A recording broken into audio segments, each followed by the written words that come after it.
Fans, we're back here in the top of the second inning. We have adjusted the bandwidth. We're going to go with a lower bandwidth here, and just let us know at home how the video quality is, as we're on a weak wireless signal to try to bring you today's game with as limited interruptions as possible.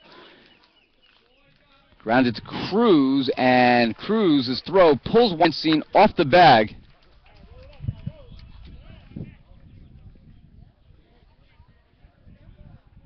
And that's going to be a throwing error on Cruz.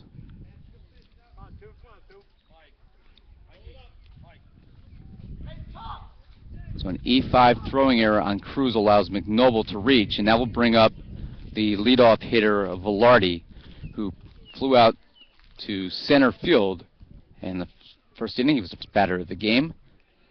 Throw back to first, and getting back in safely is Tom McNoble. Defensive alignment today for the Gothic Knights. Nelson Maldonado throwing to Mike Cassiano. Alex Weinstein's at first. Rob Roman at second. Mike Martucci at short with Juan Cruz at third. Showing bunt was Velarde. And Maldonado quickly off the mound, fielding his position. And the sacrifice bunt goes right to Maldonado for the first out of the inning. One away, and that will bring up the shortstop Maddock, who hit his second home run of the year in the first inning, to start the 4-run top of the first push there for the Blue Knights. It's the Gothic Knights against the Blue Knights today. Medieval game of sorts. Ball in the dirt, blocked well by Cassiano, who continues to field his position well, and while his bat hasn't caught up to his glove yet, he's staying in the lineup because he really plays a nice backstop.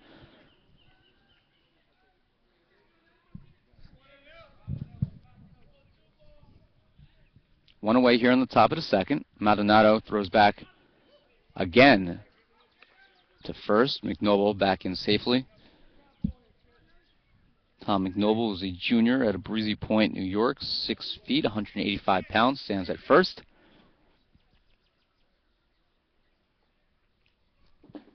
That's high.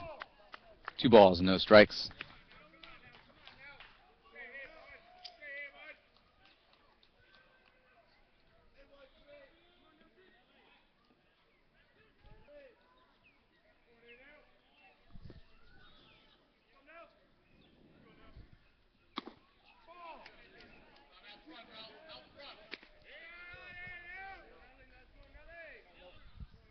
Ball 3 by Maldonado. You can see the chalk flying off that ball as that hit Cassiano's glove.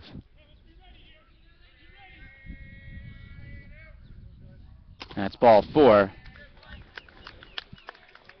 And for the second time today, Maldonado walks the batter with 2 outs, or 1 out actually in this case, as McNoble should have been out, reaching on the error. That'll bring up the first baseman, Conroy, who struck out swinging in the first inning.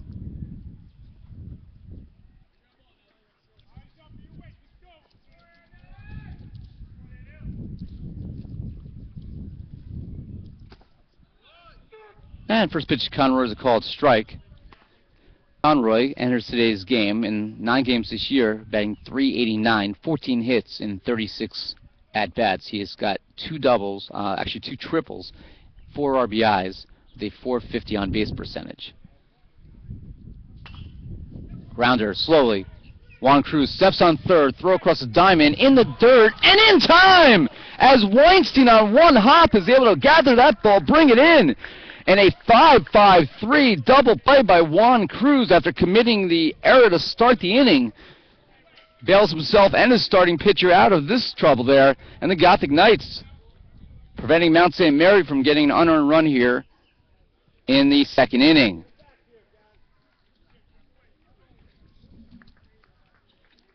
So 5-5-3 GDP for Conroy. McNoble out at third base. And that does it for the Blue Knights in the second inning. No runs, no hits. There was 1 error and 1 left on base. 1.5 in the books here in Lakeland, Florida. Day 5 of the Florida trip for the Gothic Knights. NJCU trailing Mount St. Mary 4-2. I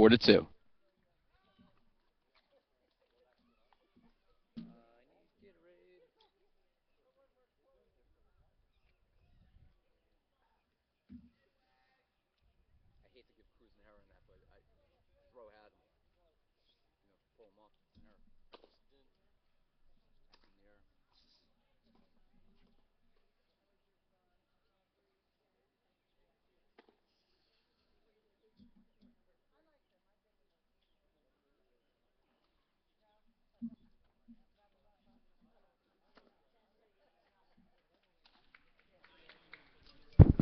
bottom of the second inning here in Lakeland. We are at Lake Bonny Park Field number 2 before the Gothic Knights finish trip the next 2 days with 3 games at Lake Bonny Park in Auburndale, Florida.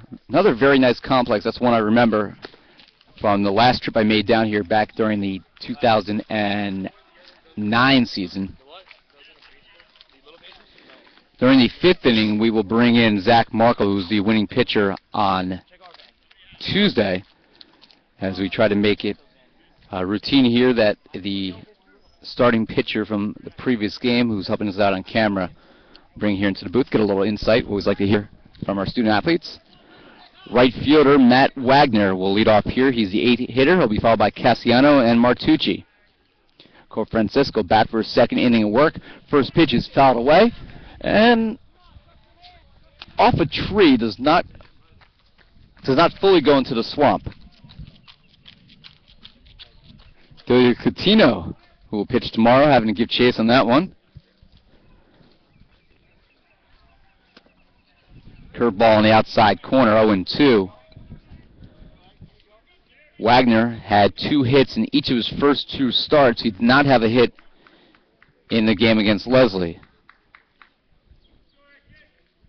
Hitting .400, he's got 4 hits and 10 at-bats. Chopper, slowly, towards third. Having to rush is Velarde, but he will make the play in time for the first out.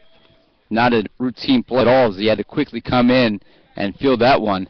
Wagner doesn't have a great deal of speed, and that helped Velarde a little bit there, field that ball for the first out. So a 5-3 for Wagner, and that will bring up Cassiano, just hitting .111 now. Really trying to pick his batting average up. He's starting his 5th game of the year. He's got 1 hit and 9 at-bats.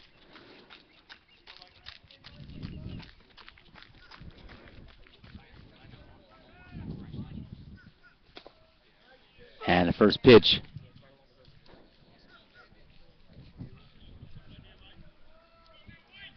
is a strike to Cassiano. Try to get you an update on the softball score in a moment. That's chopped foul.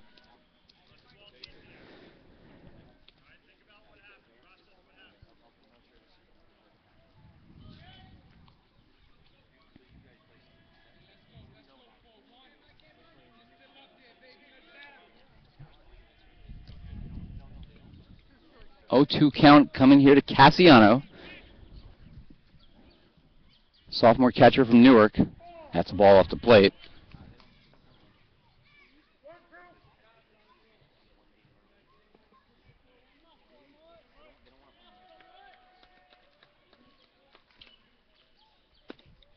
And strike 3. Cassiano goes down looking for the 2nd out. Back to the top of the lineup, and that will bring up Martucci, who doubled in the 1st inning, later came around and scored on the Weinstein homer.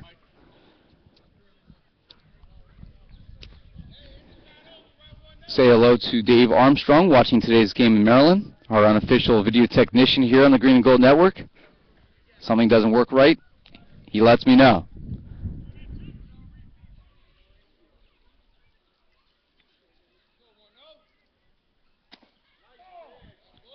Nice pitch, but it's off the plate by Francisco. That's a ball that a lot of batters would swing at.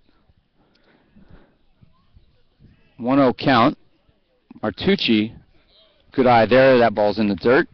2-0.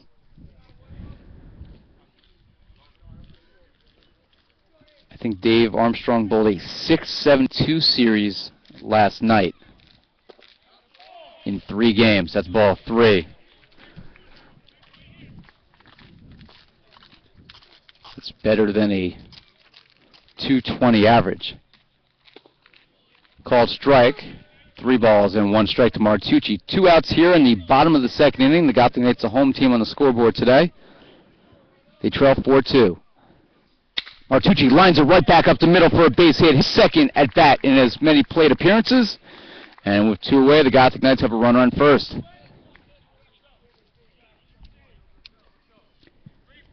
That will bring up Mike Patterson, Gothic Knights center fielder, struck out swinging in the 1st inning. Averaged now at .400 on the season. Just the 3rd strikeout this year by Patterson. Martucci at first. Nice lead. Martucci's got 5 steals in 5 tries. Throw back to first. Almost in time. Martucci got a late start there getting back to the bag.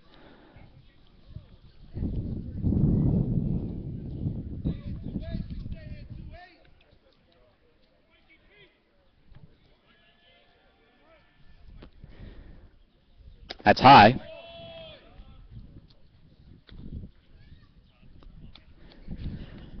Ira Thor with you here on the Green and Gold Network, live in Lakeland, Florida, day 5 of the trip. Tomorrow we head to Auburndale for a doubleheader against Framingham State. Patterson fouls it off, down the right field line. Coming in is DeNoble, and he will make the catch in fair territory for the final out here in the bottom of the second. So Patterson flies out to right. Martucci stranded at first. Gothic Knights have left 3 so far in 2 innings. Second inning for the Gothic Knights. No runs, 1 hit, 1 left on. We head to the 3rd inning in Lakeland, Florida, with Mount St. Mary owning a 4-2 lead.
Top of the 3rd inning here, and Morelli, the leadoff hitter, he walked and scored in the 1st inning, and he's down 0-2 on a strike and a foul ball.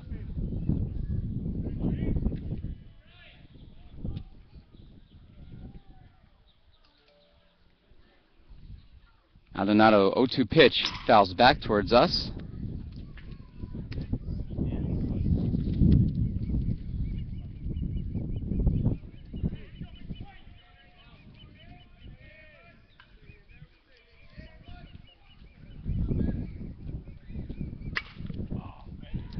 In the air, deep right field. Going back is Wagner. How far is that going to go? A home run, a solo shot here by the designated hitter Mike Morelli, and Mount St. Mary with the solo home run has added to its lead. It's now 5-2. That's the way, Mike. That's the way, baby. Good pop, baby. Good pop. Come on, Brian. Come on, big Brian. So a 5-2 lead, second homer given up by Maldonado. And with one away, no away, actually, that will bring up McNoble.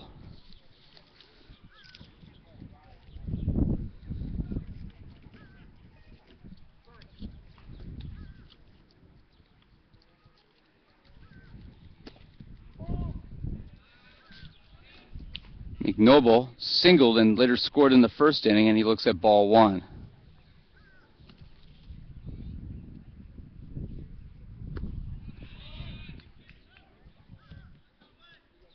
It's called strike, 1-1.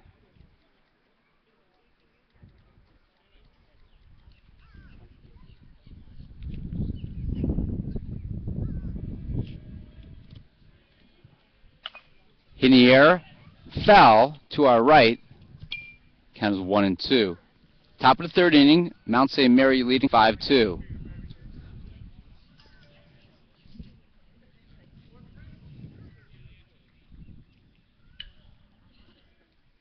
Maldonado, the righty, deals. That's in the air, down the left field line, Sailing foul, Rivera in foul territory along the fence, makes the catch. Rivera did not have a lot of real estate to go. It's really a shallow area between the left field line of fence, maybe 10, 12 feet at most. Rivera, basically a foot away from the fence, reached up and made that catch.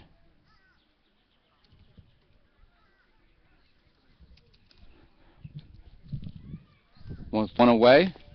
That brings up the center fielder, Carminati, who tripled and drove in 2 runs in the first inning. He looks at strike 1.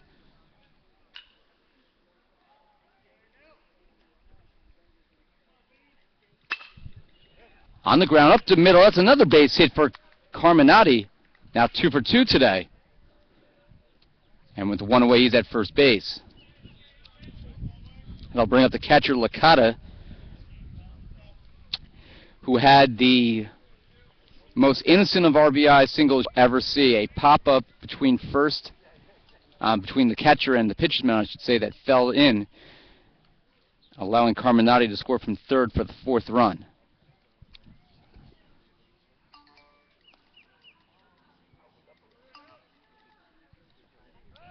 We're back to first. Sliding in safely is Carminati.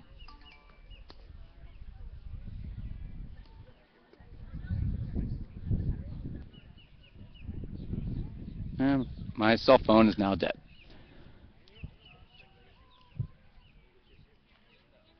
Maldonado pitches, hit straight away center field. Patterson backing up, and he makes the catch to retire Licata for the 2nd out. Retreating to first is Carminati.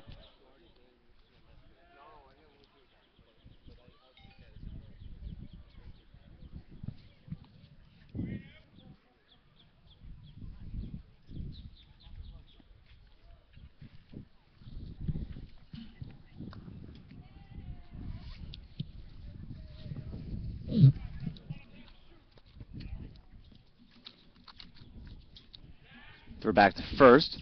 Weinstein dropped the ball, but back in safely was Carminati anyway.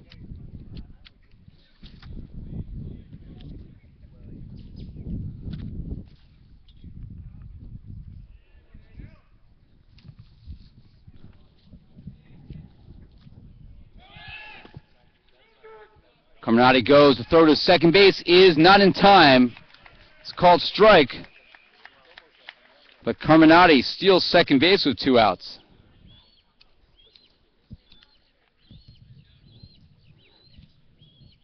First pitch to the left fielder, number 18, Chris Chifo. It's called strike.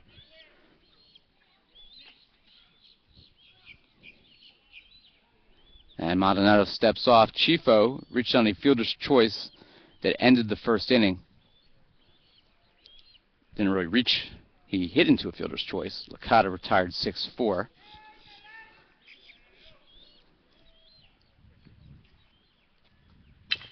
Chopper to third. Cruz tries to tag him. Doesn't make the tag. And reaching is Chifo. And they're trying to appeal to the field umpire there, John Flack. Cruz reached out and tried to tag him. Could not do so. So Chifo reaching on another fielder's choice.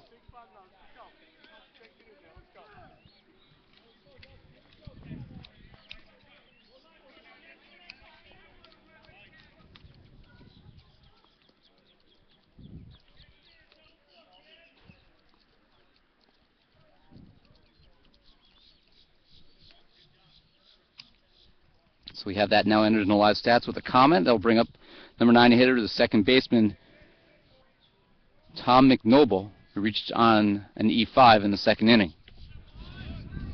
First pitch is a strike. Chifo's at first, reaching on a fielder's choice. Carminati singled. He's at third. 2 away. Here in the top of inning number 3.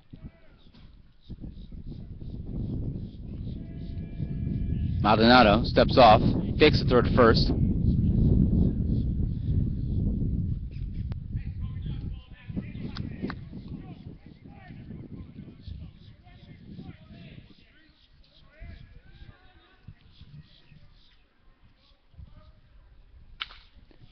That's hit in the air, down the left field line. Rivera in foul territory, leaps the fence, Can't make the catch.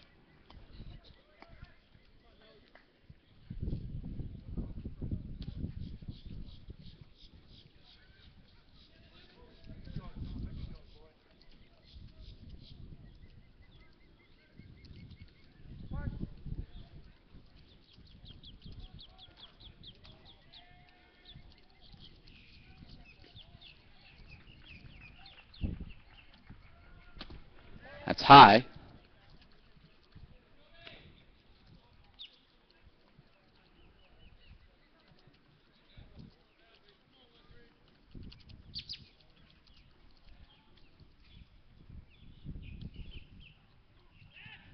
Go back to first, and diving back in again is Chifo. 1 ball and 2 strikes here to McNoble. Top of the third, it's 5-2 Mount St. Mary. Anyone watching the broadcast trying to text me, just to let you know, while I'm not responding, my iPhone battery is done. Swing and a miss.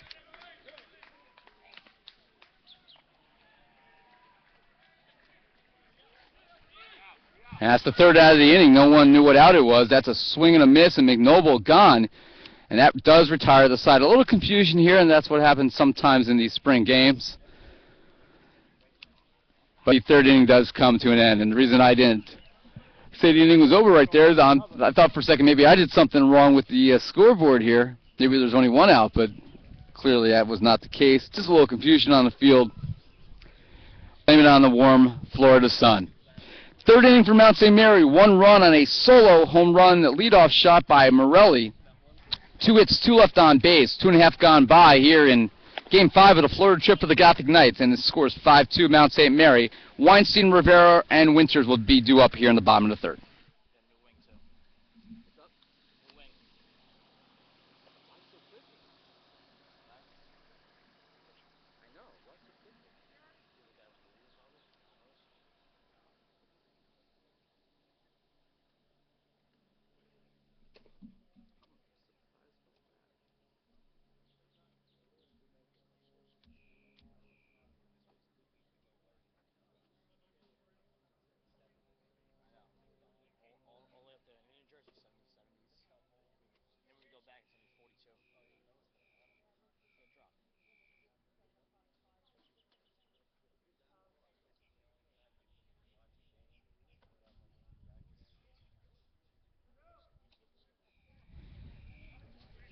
Back here for the third inning, and to quote Zach Markle, there's a new wing on the mound for the Blue Knights. Just 2 innings today for the starting pitcher, Co Francesco, as they will be sending a number of relievers to the mound today to try to get through a full 9 innings. Andrew Kahn, a freshman right-hander, 5'11", 215 pounds, out of Poughkeepsie, New York, is the new pitcher for the Blue Knights. I have to differentiate that today with the Gothic Knights and the Blue Knights playing. And Alex Weinstein, who hit a 2-run shot for his first career home run and the first home run this season for an NJCU player, is at the plate for his second at bat, now hitting .263 in the season with 5 RBIs.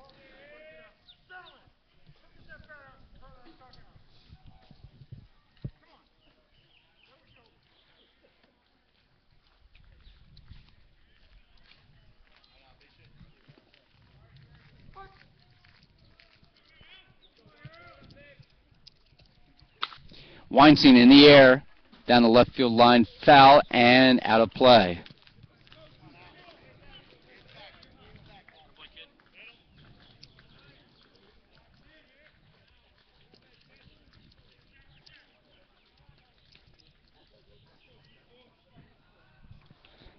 It's a ball.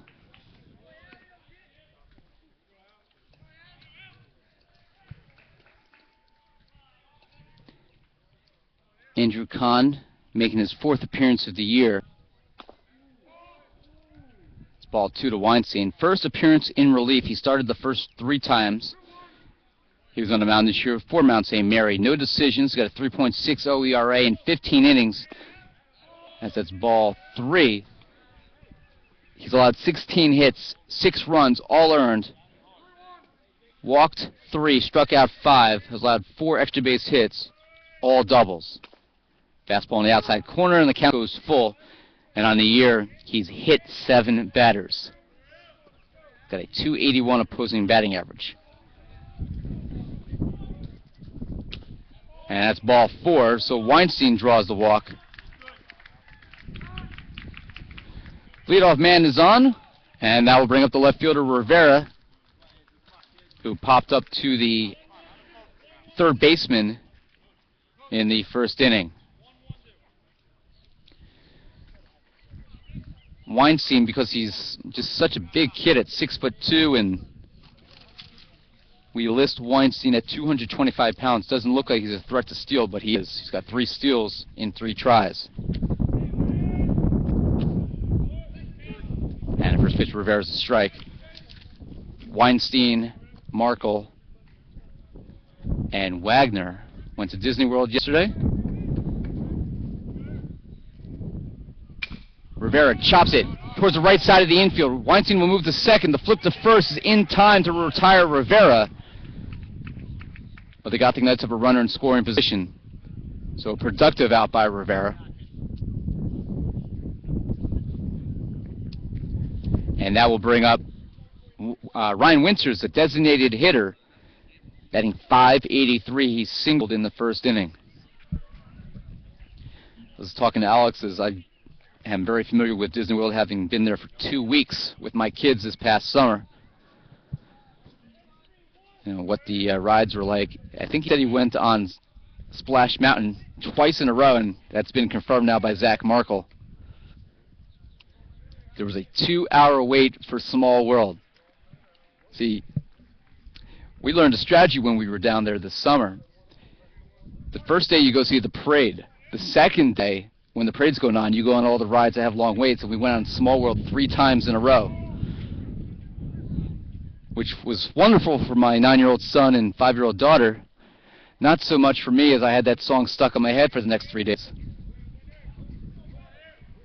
Now I got stuck in my head again. Oh, man. Shouldn't have brought it up.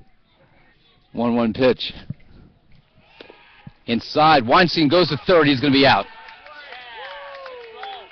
Perfect throw by the catcher, Licata. And Velarde applies the tag for the second out. Just the 3rd time the Gothic Knights have been thrown out this year in 19 attempts.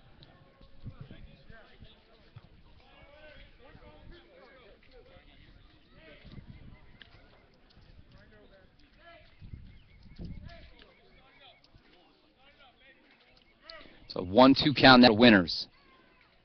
Swings, and ball gets by the catcher, Licata, and Ryan Winters is going to be safe at first base.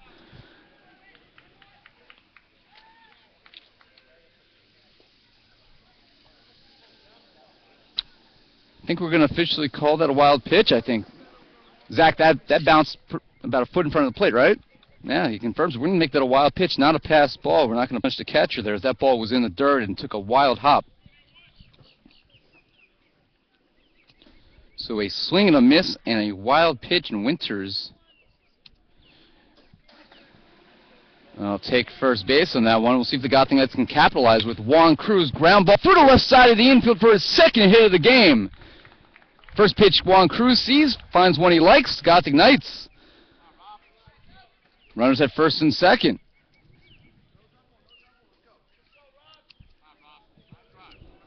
Sixth hit for the Knights. The Blue Knights also have 6, and that'll bring up the second baseman, Rob Roman, who grounded out to short to end the first inning. Roman now hitting .263 in the year. Dean's List student for the Gothic Knights out of Hoboken, New Jersey. St. Joseph's of the Palisades High School. Majoring in criminal justice with a concentration in national security studies. And the first pitch to Rob, who is sat to my left in the van on pretty much every trip we've been on down here in Florida. Ball. 5-2, Mount St. Mary leads the Gothic Knights right now. We are in the bottom of the 3rd inning. Chopper, slowly. Coming in quickly is the third baseman. Velarde for the first is in time to retire the Gothic Knights here in the 3rd.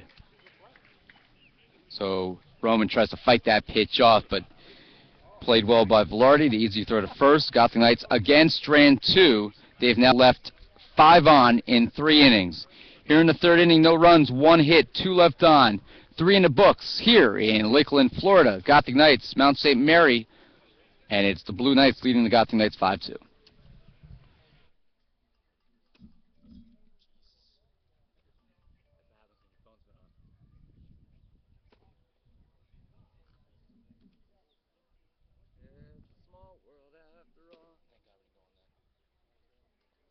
times did you go on Space Mountain?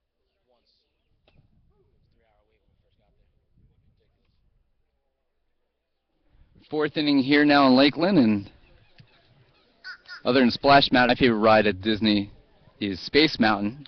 Zach says there was a 3-hour wait, but fortunately they got the fast pass, took advantage of that, and were able to go on once before they had to head back. Were the Weinsteins, did the Weinstein family go with you guys? And the Wagner family. So it was a family affair. Zach Markle was the lone orphan on the trip. Adopted on this trip by the Weinstein and Wagner families for the family excursion at Disney World. Velarde, Maddock, and Conroy due up here in the fourth inning for Mount St. Mary. 1, 2, 3 in the lineup. Velarde, the third baseman, is 0 for 2, popped out to the pitcher in his last at bat. Also flew out to center. 2-strike count to Velarde. That's off the plate and high, 1 and 2.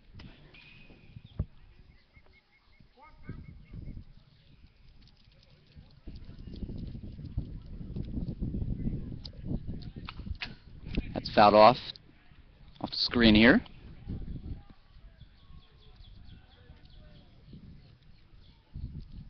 Remains 1 and 2. 3 home runs in this game so far, 2 by the Blue Knights. That's on the ground, foul to our right. Mount St. Mary is in the first base side dugout. I think this is the first time on the trip that the Knights have been in the third base dugout. I can't recall a previous game. I think they've been in the first base dugout every game.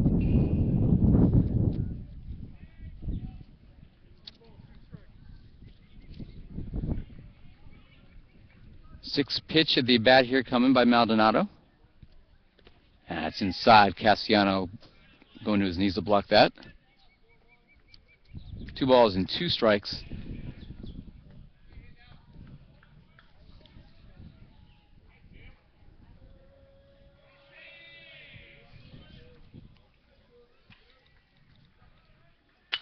Ground ball.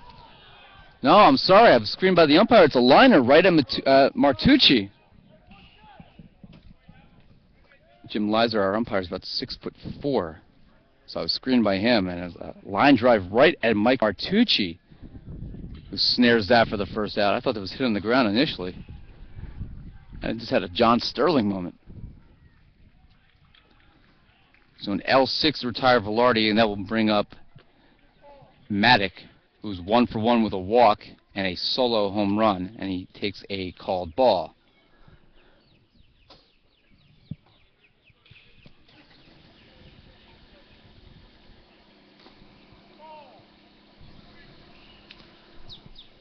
Two and 0 to Maddock.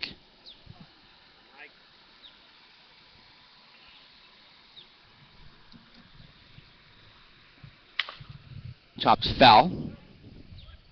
And cameras back onto the field of play. So, relief pitcher Ryan Mitchell will have to come out of the bullpen and pick that one up. 4 runs in the first, 1 in the third for the Blue Knights. NJCU had 2 in the first, haven't scored since. In the dirt, you can hear that one bouncing right in front of us off the screen. 3 balls and 1 strike.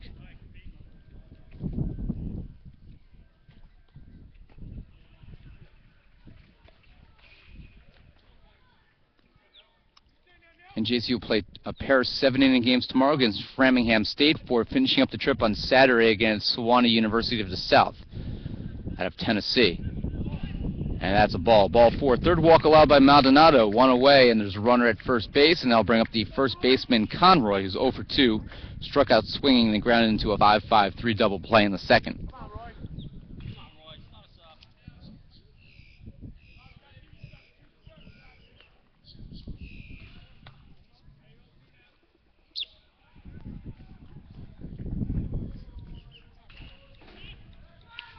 Throw back to first, diving in is Maddock. He's safe.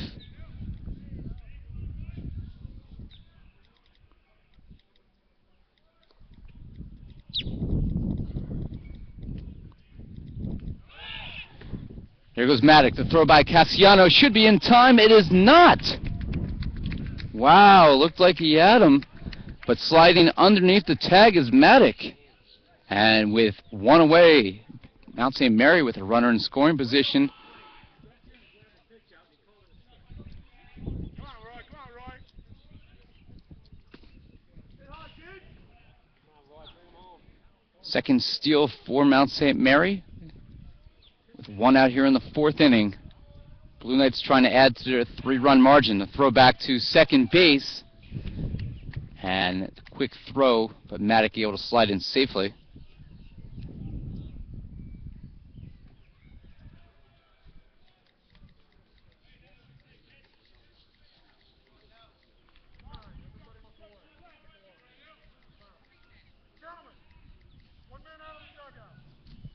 Home plate umpire Jim Leiser looking over to the Mount St. Mary bench, dugout.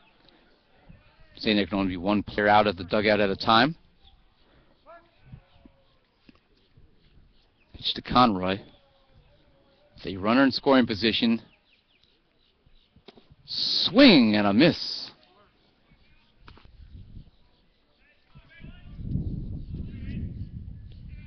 And a 2-strike count now to Conroy.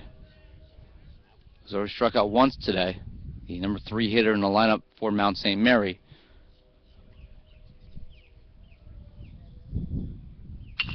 Ground ball. Roman is there. Takes a high hop off his chest. And coming around and scoring is Maddock. Throw back to first. And Conroy slides back in feet first and is safe as Weinstein could not hold on to it. It's an E4 on Roman, unearned run as Maddock comes around. But doesn't matter to Mount St. Mary how the run comes in. It is 6-2.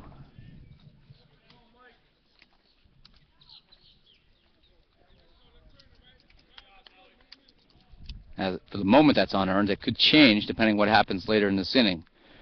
That will bring up the designated hitter Morelli, who had a solo home run in his last at bat. Swing and a miss as he's looking for another dinger.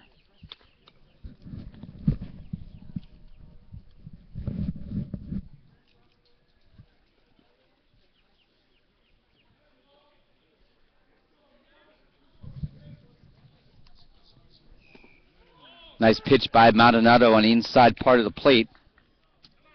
And it's 0-2.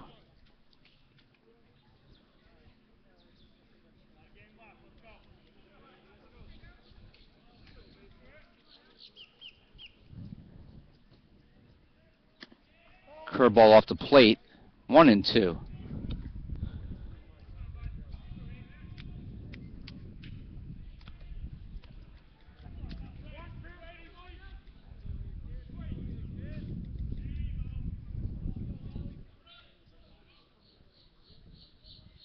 Maldonado. Swing by Morelli, chopped over the fencing that separates the field from the fence. There are 2 stanchions of bleachers on either side. Each one sits probably about 150 to 200 fans, I'd say. Not that many fans on site today, obviously. That's where that last ball went. The count now 2-2 as Maldonado here in the 4th inning has just exceeded the 75 pitch mark.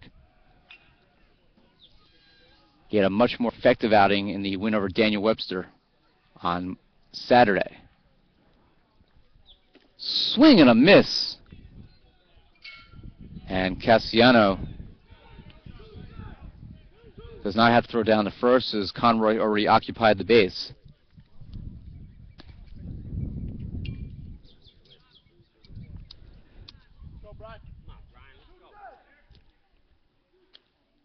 The 3rd strikeout by Maldonado. He's also walked 3. Throw back to first. Conroy back in safely. McNoble, the right fielder, is the batter. Number 5 batter in the lineup. 1 for 2. Singleton scored in first, and he fouled out to left field. Another throw back, and Conroy dirty again.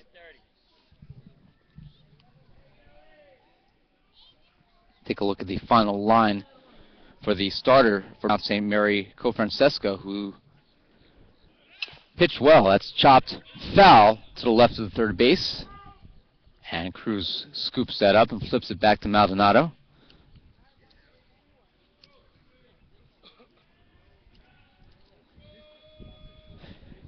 Cofrancesco, 2 innings pitched, 2 earned runs, 5 hits. He struck out 2.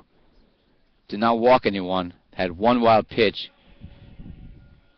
2 fly ball outs, and 2 ground ball outs. Faced 11 batters.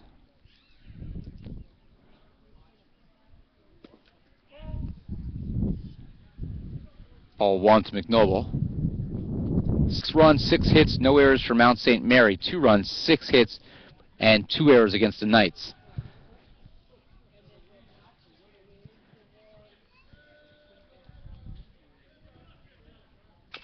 Chopper foul over the first base dugout and back onto the field of play. Karam looked like off the top of the dugout and the fencing.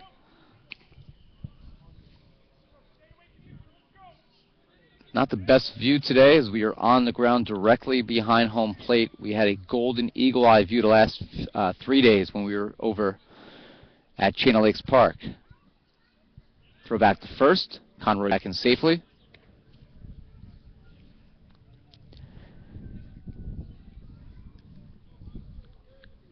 A few more clouds in the sky here now, and the sun taking quick peeks behind the clouds. Curveball. That's fouled away again. 82 pitches for Maldonado, 52 for strikes. But he trails 6-2 in his second start of the season, his 3rd appearance.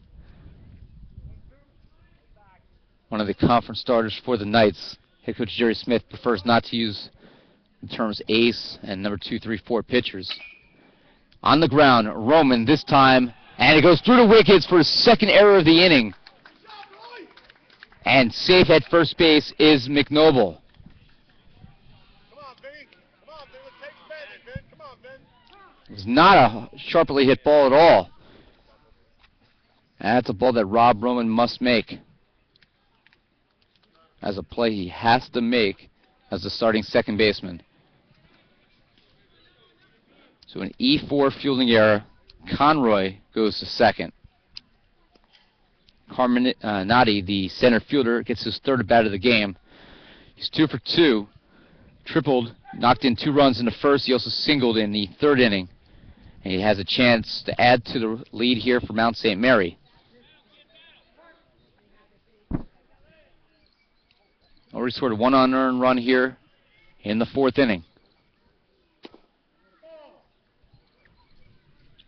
3 errors against the Knights, and NJCU, which wanted to get at least 7 innings out of Nelson Maldonado, is hurting his chances of doing that as his pitch count's going up because extra batters are getting on base.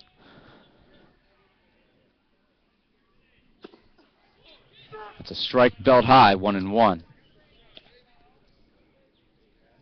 We thank those of you watching today here on the Green and Gold Network.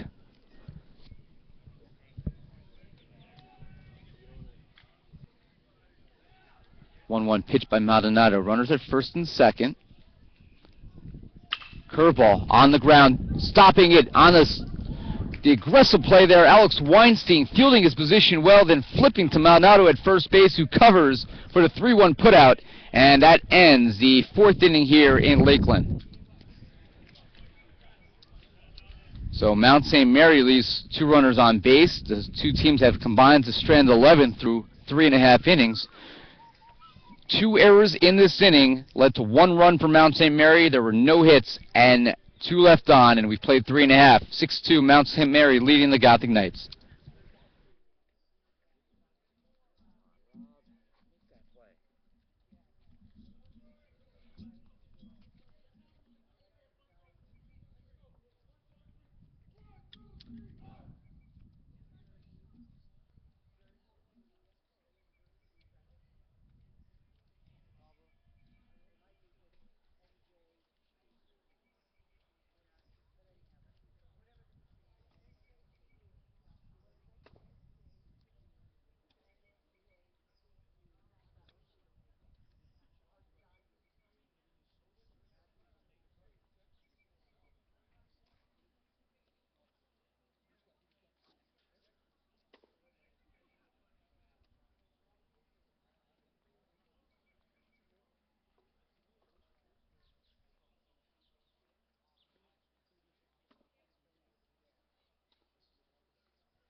Bottom of the fourth inning here.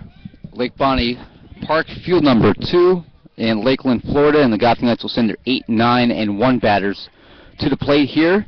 Wagner, Cassiano, and Martucci. Wagner, first pitch, fouled off the facing of the Gothic Knight dugout. Wagner now hitting .364 in the year. He grounded out to third in the second inning.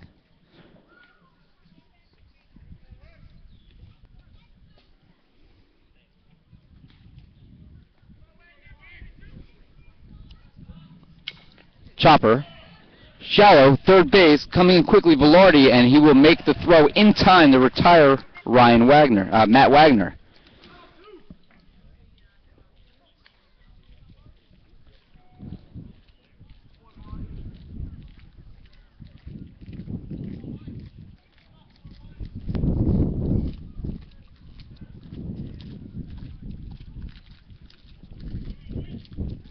Cassiano now at the plate. That's the second time, by the way, that Matt Wagner grounded out 5-3.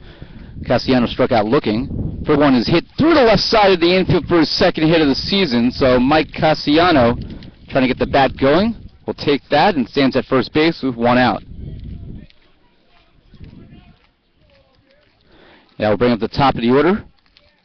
Mike Martucci, who's 2 for 2 with a double, run scored, and a single.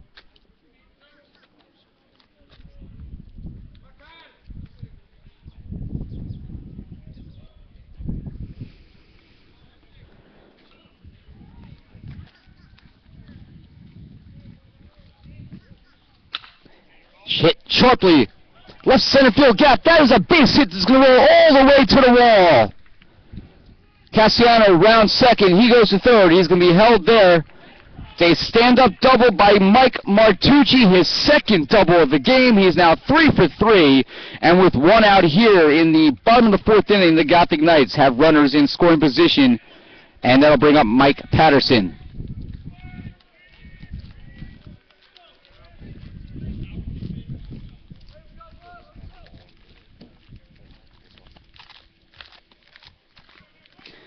Patterson 0 for 2 today. He struck out swinging and flew out down the right field line.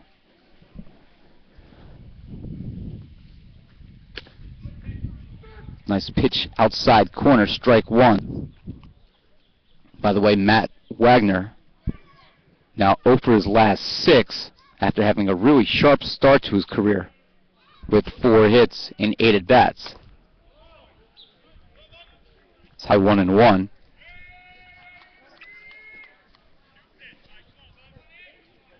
Patterson, who's now tied with Weinstein with a team high in RBIs with 5. Weinstein with the home run today. That's popped foul over our heads, off the roof, and into the swamp.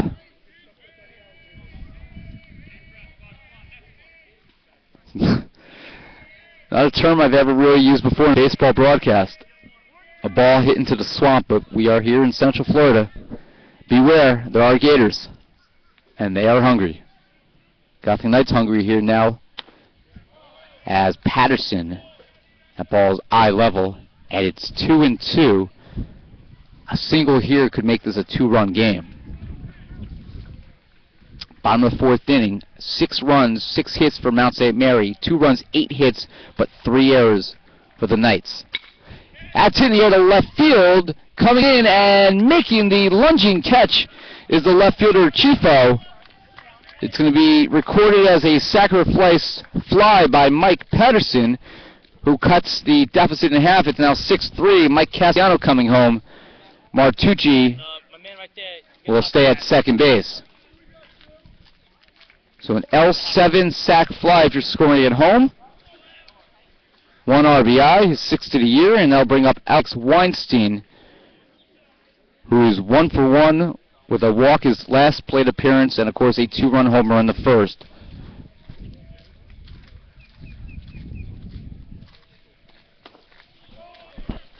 And the first pitch to Weinstein is a ball.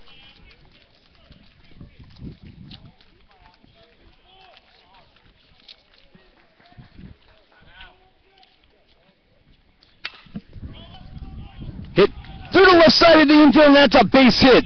Coming around is Martucci. The play at the plate is in time. As the left fielder Chifo guns out Martucci at the plate. Credit the single to Weinstein, but the run cannot score, and NJCU limited to 1 run here in inning number 4. Martucci, very fast runner for the Gothic Knights, but NJCU underestimated the arm of Chris Chifo on that play, the 7-2 putout.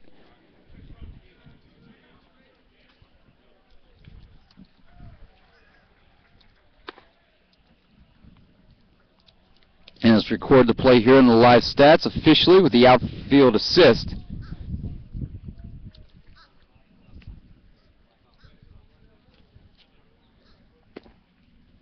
One run on 3 hits officially, 1 left on for the Knights in the 4th inning. 4 innings in the books here in Lakeland, Florida. 6 runs, 6 hits from Mount St. Mary. Gothic Knights, 3 runs, 9 hits. And Nelson Maldonado out for another inning of work. Trying to keep Mount St. Mary in check, but he's not really being helped out significantly by his defense today, which committed 2 errors in the last inning.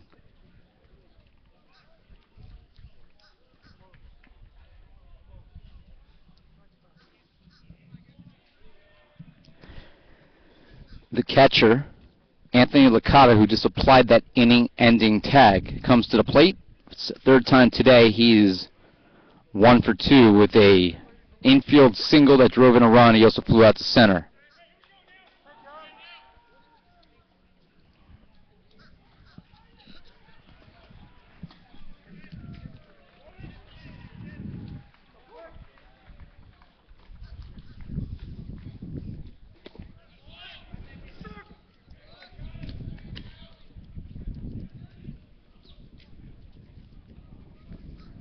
Top of the 5th inning, Licata takes a called strike. Just inside, 1-1.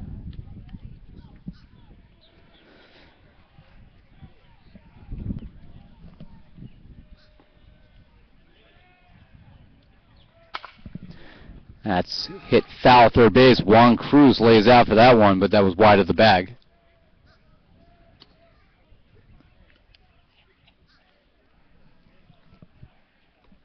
Bottom of the inning, we'll try to bring in Zach Markle, the winning pitcher on Tuesday, for a little airtime and talk about the win over Leslie.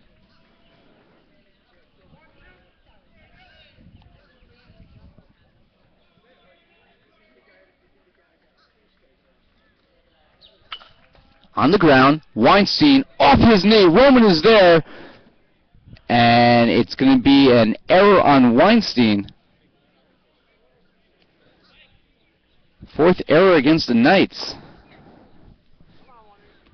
NJCU has been forcing its opponents this year to have a number of infield errors, but today the Gothic Knights with the errors.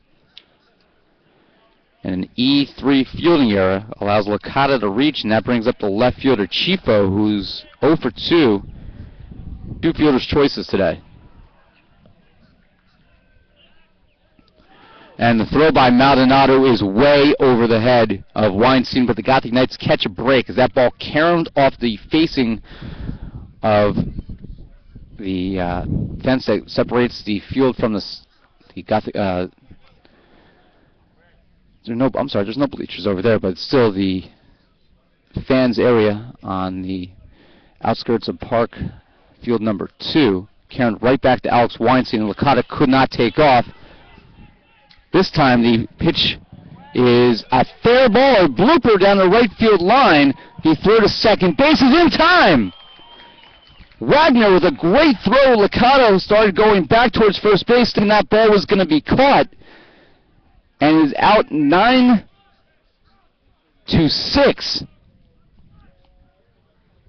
And what that does is it costs Chifo a hit.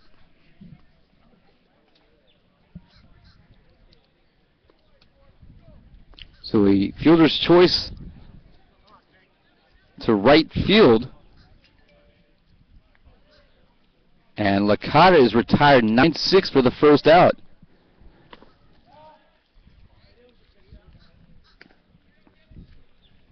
And by the way, for those scoring at home, that is not an error before on Maldonado, even though the ball was about 5 feet over the head of Weinstein. Because it came right back to him and the runner could not advance, cannot credit an error. Fastball on the outside corner to the right-handed hitting McNoble, who's 0 for 2 today. Struck out swing and reached on one of 4 Gothic Knight errors. Throw back to first, and diving in is Chifo. McNoble, the cousin of Brian McNoble, the right fielder, is a junior at a Breezy Point, New York. That's high. 2 balls and a strike with 1 away here in the top of the 5th inning in Lakeland, Florida.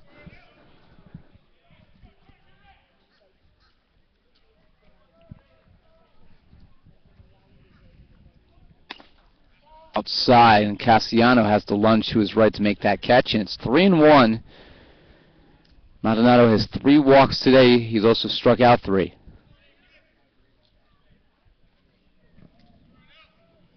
It is 6-3 Mount St. Mary. Chopper foul, and it'll be 3-2. Fouled off to the third base side.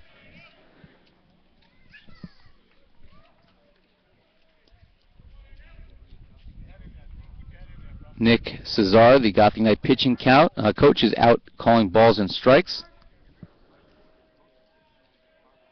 And pitch location. That's hit foul. Now the home plate umpire is the one calling balls and strikes officially, but I always like to say the pitching coach, when they are the one indeed calling pitches, is really the one calling balls and strikes. It's up to the starting pitcher to find that location. Maldonado, for the most part today, has done that. He's given up 2 home runs on 2 well-thrown balls. The NJCU's committed 4 errors, and that has not helped NJCU's cause. 3-2 pitch, ground ball. Diving is Cruz, but it gets through him. Throw from the left fielder, Angel Rivera, to Maldonado covering third is not in time as Chifo goes from first to third. I thought for a moment that Cruz might have come up with it, but it trickled past him into left field, and Rivera fielded it. There was a little confusion there as Cruz tried to get back to third base. Maldonado was already there. But the throw was not in time, and that's going to call for a visit from the aforementioned Nick Cesar. So a single by Tom McNoble. That is the 7th hit for Mount St. Mary today.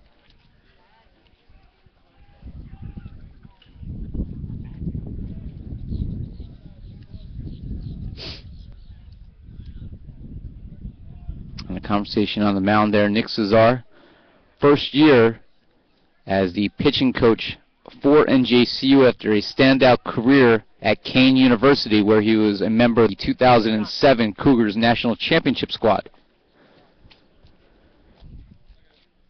Entire coaching staff brand new this year. Jerry Smith, after a successful career including a state championship at JFK-Iselin, former player at Kane University himself. His first hire was Matt Soleno, the Gothic Knight first base coach today. Then Nick Cesar, and now the catching coach is Raj Subramanian, who's been watching these games in New Jersey. Could not make the trip as he's going for his teaching certification after graduating from York in 2006. That's hit in the air, shallow left field. Rivera comes in quickly, and he makes the catch. Throws it right back to Juan Cruz, the cutoff man. That prevents Chifo from advancing. 2 away here. That was the 100th pitch by Nelson Maldonado.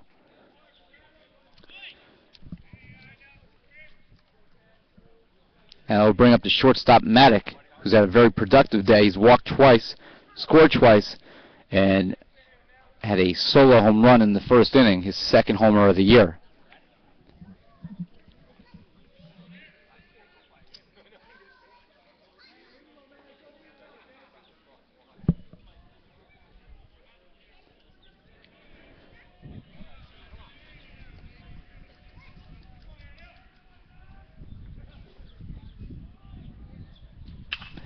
It's in the air to deep left field. Rivera is going to have a play on it at the fence, and he makes the catch with his hand against the wall as he tried to feel for the location of the fence.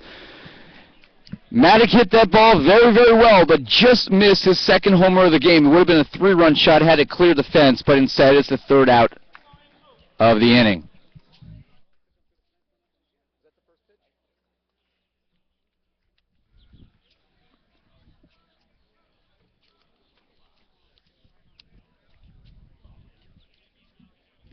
So in the fifth inning for Mount St. Mary, no runs, 1 hit. There was 1 error. This time it did not cost the Knights. And there were 2 left on for Mount St. Mary, now having left 8 runners on base after their 5th inning of work. Gothic Knights trailing 6-3. We'll head back to the plate here in the bottom of the 5th inning, and when we come back, we'll also bring in Zach Markle for a word.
Back here for the bottom of the 5th inning, it'll be Andrew Rivera due up for the Knights. Rivera will be followed by Winters and Cruz.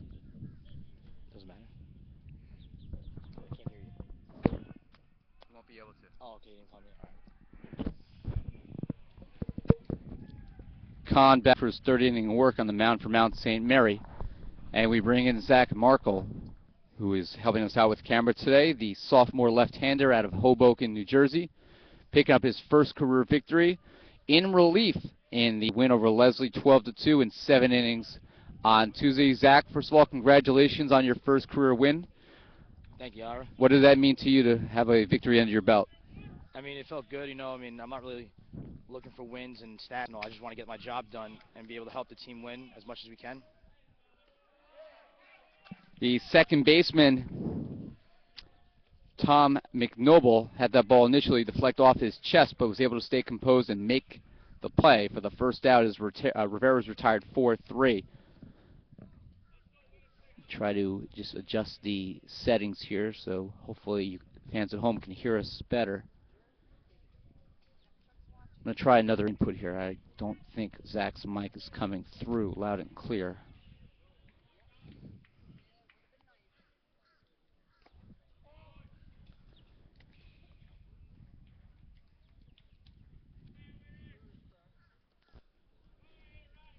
All right, hopefully that works out a little bit better.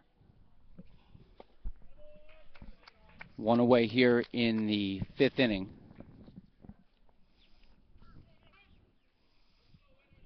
Ryan Winters at the plate. Winters today is 1 for 2 with a strikeout swinging. He also singled.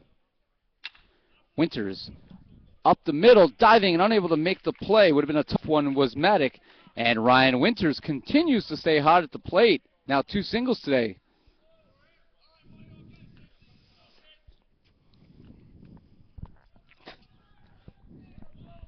And with 1 away, that'll bring up Juan Cruz, who's 2 for 2 with a pair of singles. What I'm going to do is I'm just going to get a little closer here to Zach, and hopefully with the headset not working, he can pick up the audio on my microphone. And Cruz had strike 1. You know, Zach, when you came in on Tuesday, Alvin Carrasco had been the starter, and Alvin usually throws strikes, but not on this occasion. He walked 5 batters in an inning, 2/3. And what did Nick Cesar and Jerry Smith say to you when you came in the game? What did they want, you know, from you as a game plan? I mean, all they wanted me to do was I came in with bases loaded and wanted me to throw strikes, but unfortunately the first batter I was kind of nervous and all. coming in a situation like that. I threw 4 straight balls, but after that, my catcher came out, Mike, and he kind of settled me down, and I threw 1 pitch and got out of the inning with minimum damage done.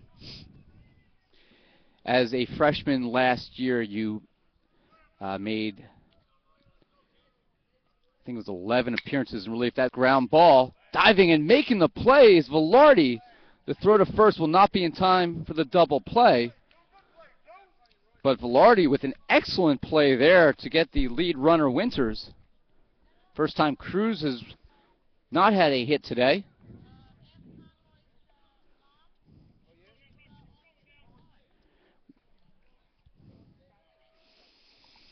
Winters retired 5-4. And that will bring up Rob Roman, who's 0 for 2, a pair of groundouts today.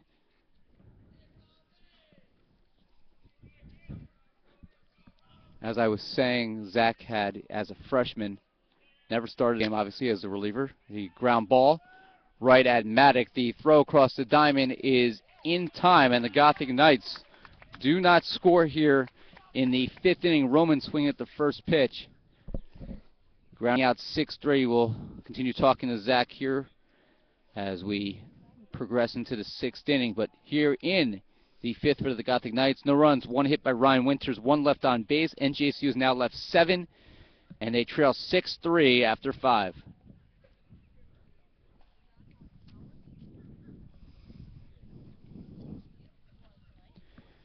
You know, last year, Zach, as a reliever, you came in and never pitched more than 2 innings. Was it different for you? As my notes all blow away tremendous, so we'll be back again.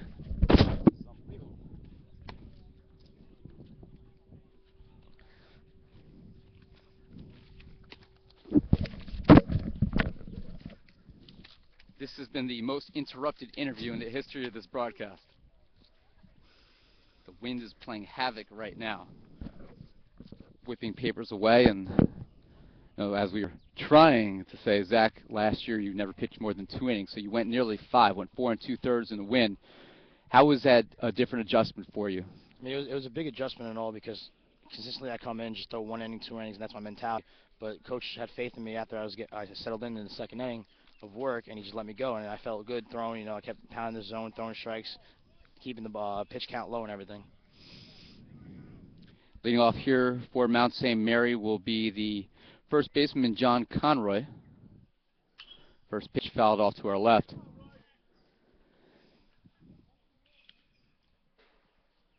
At what point in that game against Leslie did you feel that you were in total control? Because after walking the 1 batter that with the bases loaded when you came in, that's fouled off again to our left, you really just took over from there. You retired 14 of the final 16 batters you faced. I mean, I guess after Mike came out and loosened me up, told me to relax, don't be so tense and everything, I just, went out there and played ball. How I was taught. It's still a kid's game to me. I have fun every time I go out there and pitch, whether the result's a win or a loss. But I'm out here to have fun and get my job done. So basically, that's what I did. That's a line drive single to center field by Conroy, his first hit in 4 plate appearances.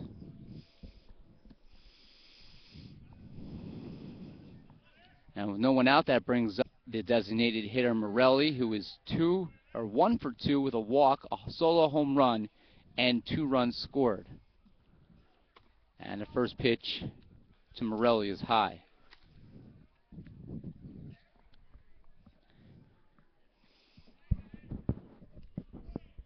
For yourself, having pitched a lot last year in relief in short stints, that pitch is a called strike. Is that something that you prepared yourself for more this year, maybe being a long reliever at times?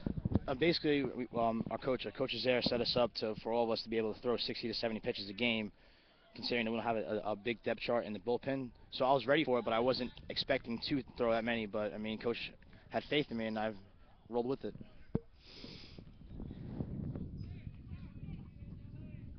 Maldonado trying to keep Mount St. Mary in check here in the 6th inning.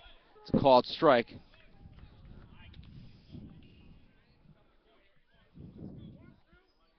One ball and 2 strikes. With a runner at first, Mount St. Mary leading the Knights 6-3. Off the plate, count is even at 2-2.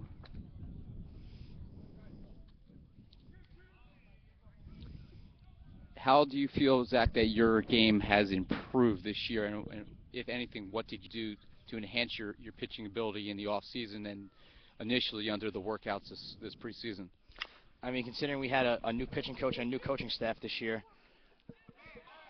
I felt that what our coach there brought to us, he brought to us experience in pitching in our conference and brought us a lot of things that I've never learned before. So I kind of talked to him a lot, and considering he's also a lefty, I try to take as much as I can from him.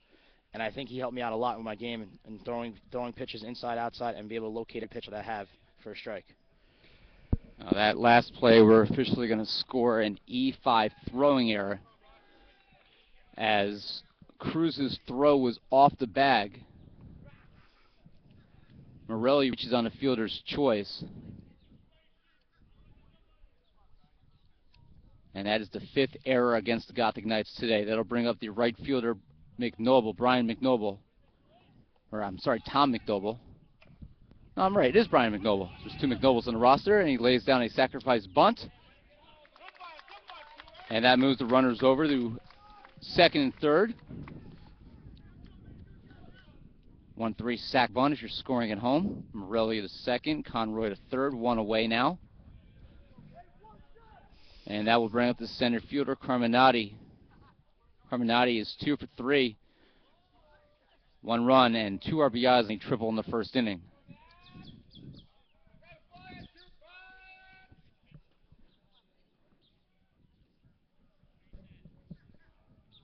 Not a pitching from the stretch. And it looks like they're going to walk him intentionally here.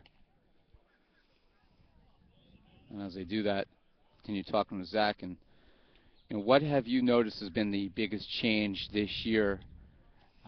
With the coaching staff taking over, Jerry Smith and his crew coming in and bringing a whole new perspective to the Gothic Knight baseball program. I mean, the coaches brought in a different attitude and a different style of ball. They're very up-tempo, and they want us to be the best team and the toughest team out there at all times. They don't want us to feel sorry for ourselves at all. They want us to go in there, get the job done, and be tough at all times. And I think that kind of helped us a lot, because being tough and being able to go into situations that need somebody who has a rock-hard mentality and ice in their veins can get the job done at any times. Now, Nick Cesar out there, and I think that's going to be it for Maldonado.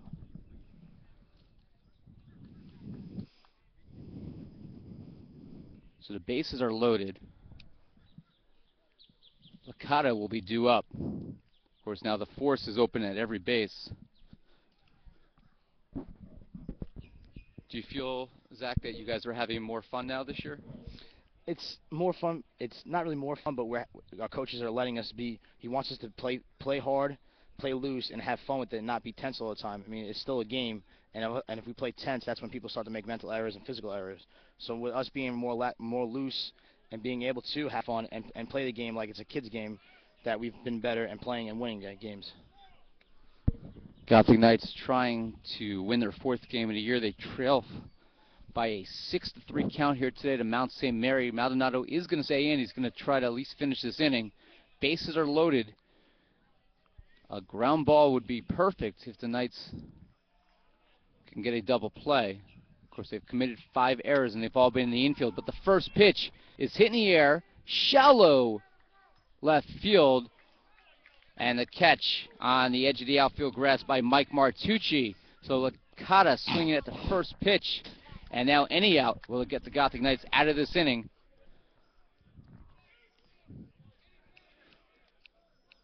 Bases remain loaded. That will bring up the left fielder, Chifo, who is 0 for 3 fielder's choices today.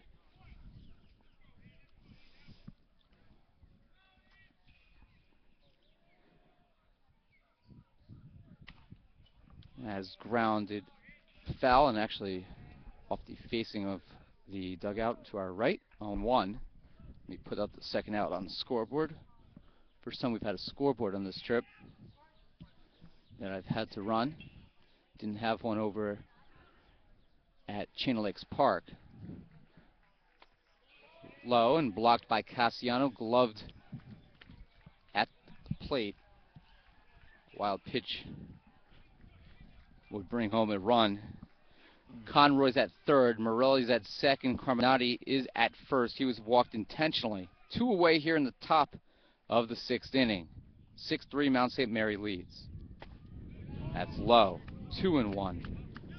And we'll continue talking with Zach Markle as soon as we get through the inning here.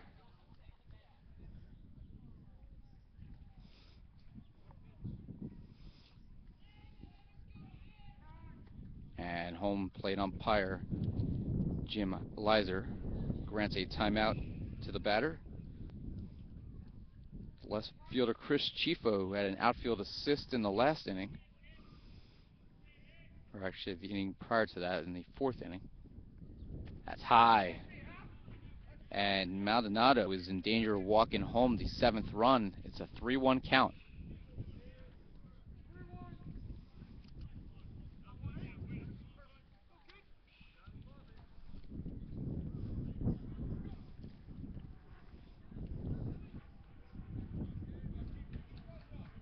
Throw to second is not in time, as Morelli for a second was caught napping, but he got back in time.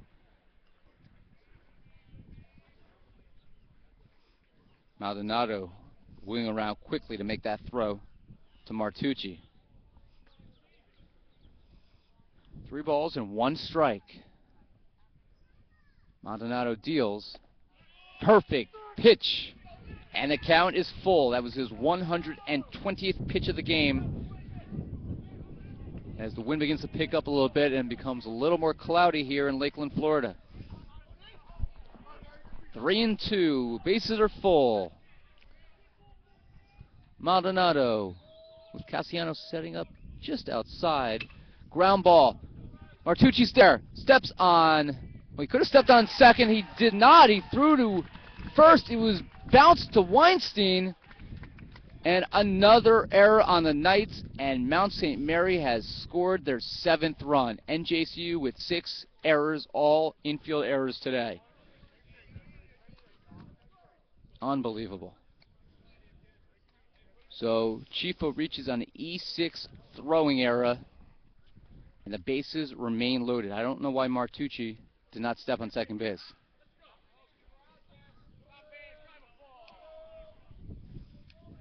And that will bring up McNoble, the second baseman.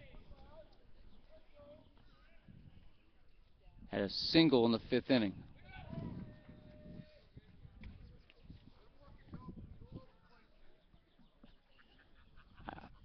I just don't understand why Martucci didn't step on second base there.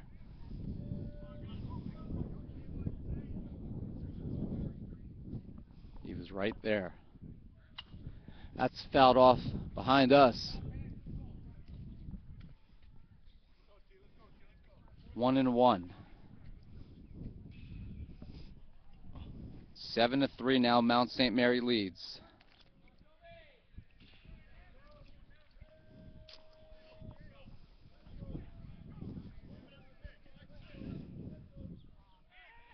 Throw back to third base this time, and Morelli, who's at third, is back standing. Morelli's at third. Carminetti's at second. Chifo, who just reached on the throwing error by Martucci,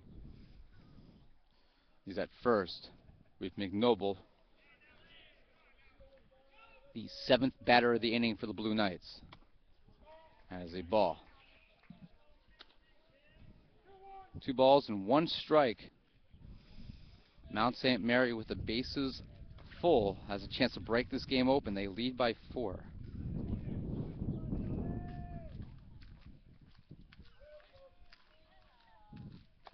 Nice pitch by Maldonado for strike 2.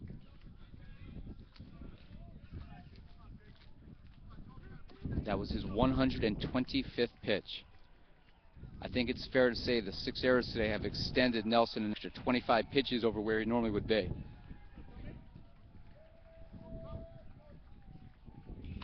Fouled off behind us and into the swamp. Ryan Mitchell off to give chase, but that ball's gone. That's gator bait right there, folks. 2 balls, 2 strikes. No room for error.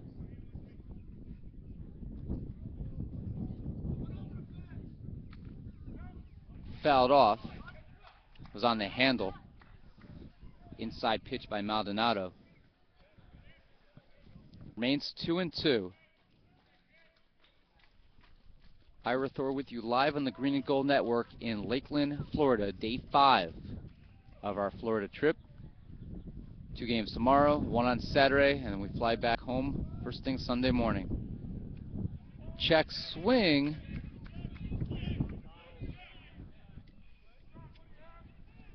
A check with field umpire John Flack. He did not go around, and the count is full again, 3-2. Runners will be in motion here, you would expect. Chifo at first, Carminati at second, Morelli at third. Bases are full. Throw to first, not in time.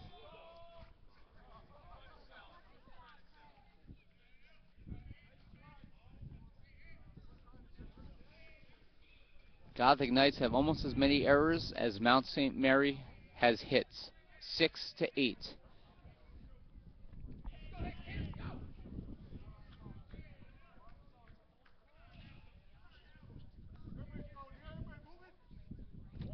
And that's low for ball 4.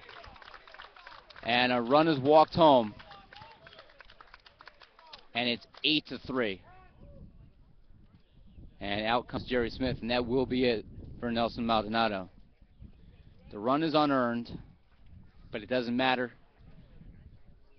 The Gothic Knight defense today, the enemy of Nelson Maldonado, who is in danger of losing his first game of the year, in a game he really didn't pitch that poorly in. Morelli's run is unearned. That's 1 RBI, though, for McNoble. 8 runs, 8 hits, no errors for Mount St. Mary. 3 runs, 10 hits, and 6 errors for the Knights.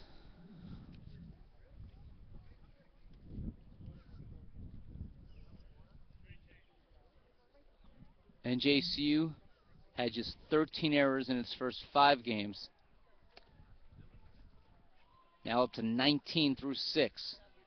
That's more than 3 errors per game. And you're not going to win a lot of games that way. Orlando Bolano will pitch for the first time this year. Utility player for the Knights. He's also seen time as the right fielder.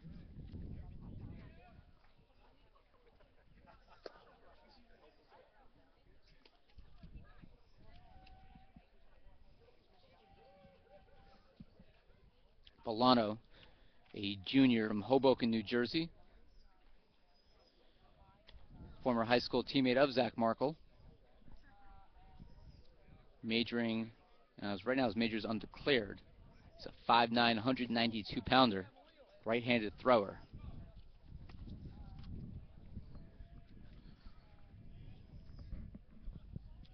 Zach Sincher, a former teammate of Bolano, and he hasn't pitched yet this year for NJCU. How would you describe his stuff? Well, since the last time I've seen him pitch, he comes from all 3 different arm angles: sidearm, over the top, and 3/4, and he can throw about 3 to 4 pitches consistently from all sides. And I mean, he's a bulldog. I mean, he's going to come in and throw strikes. I have faith in him. As going to need to throw strikes now. The Gothic Knights once again face a bases-loaded jam. Anytime you walk the bases loaded, you take your chances, but the Gothic Knights should have been out of this inning. That's a play that Mike Martucci has to make. And that error has now led to 2 extra runs.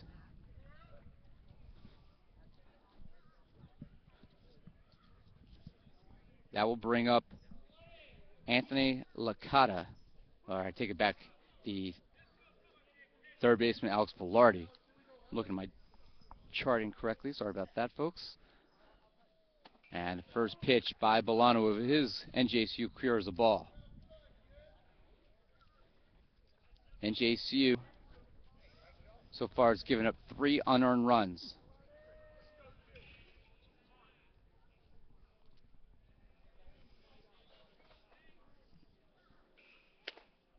That's off the plate, and quickly Bolano throws 2 balls. It's 2-0 with the bases full of Blue Knights.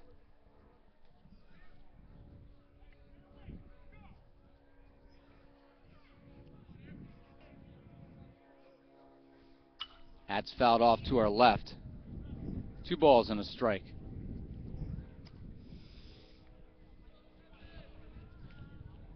You expect Wendell Rodriguez, who is on his throw day, to also see some time in relief here today.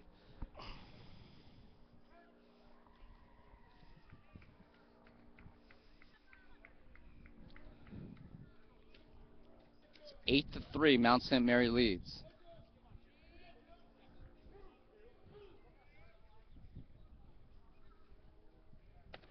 Looping curveballs high, and it's 3-1.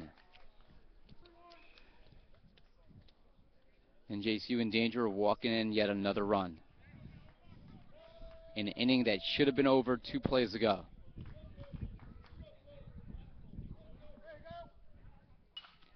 Liner right at Juan Cruz, and that ends the madness. Velarde hit that ball well, but it was right at Juan Cruz, who only had to lift his glove up about a foot or so to snag that one. And the 6th inning reluctantly comes to an end, but not before Mount St. Mary's scores 2 unearned runs. 1 hit. There were 2 Gothic Knight errors.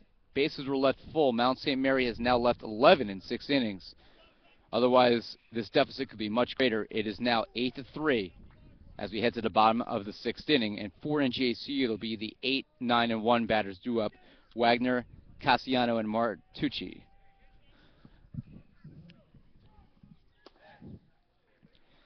Talk a little bit more with Zach Markle.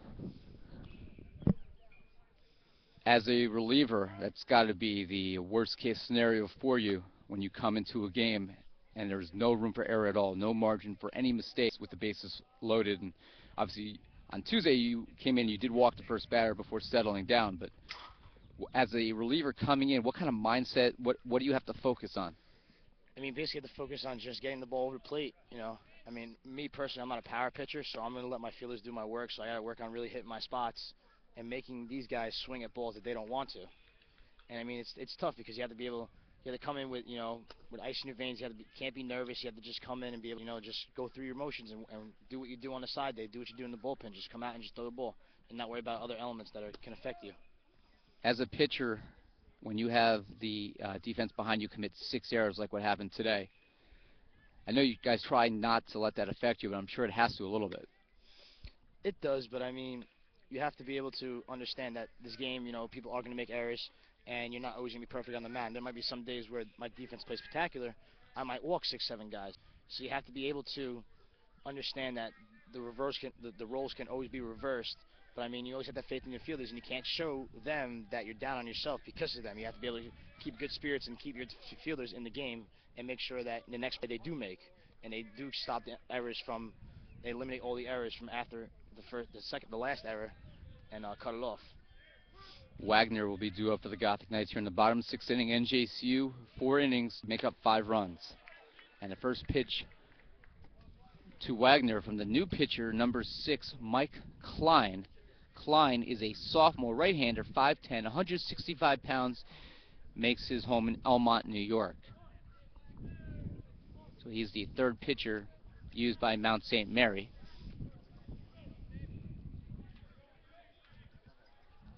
Right now, Kahn is actually in line to be the winning pitcher, because you have to go with predetermined 4 innings even if there's a predetermined rotation to be eligible for the win. So right now, Kahn was the most effective. Wagner looking for his first hit in his last 7 at-bats.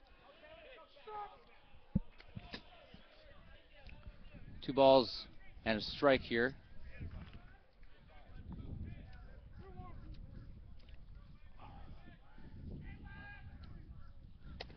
And it's 3-1, and we just got word that the Gothic Knights softball team lost its final game of the trip. Another 1-run loss, their 3rd on the trip. 2nd time they lost a 1-run game to St. Mary College of Indiana. This time it was 5-4. That's ball 4, and Wagner on, walking on 5 pitches. and that will bring up Cassiano.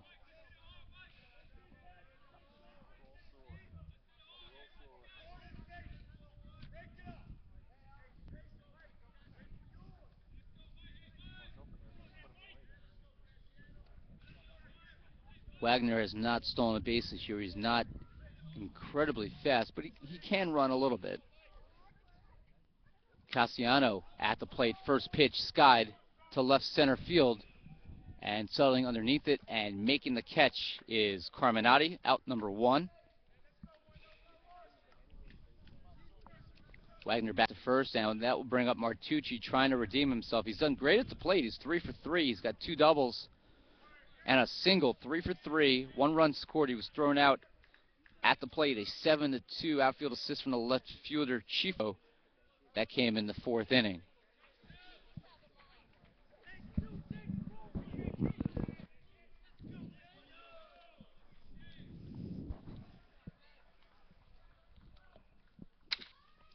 That's going to be the 4th hit of the game for Martucci. First pitch swinging, saw a pitch that he liked and popped that through the left side of the infield. So he's 4 for 4, 2 doubles, 2 singles. That'll bump his average up. He's hitting .417 prior to that at bat.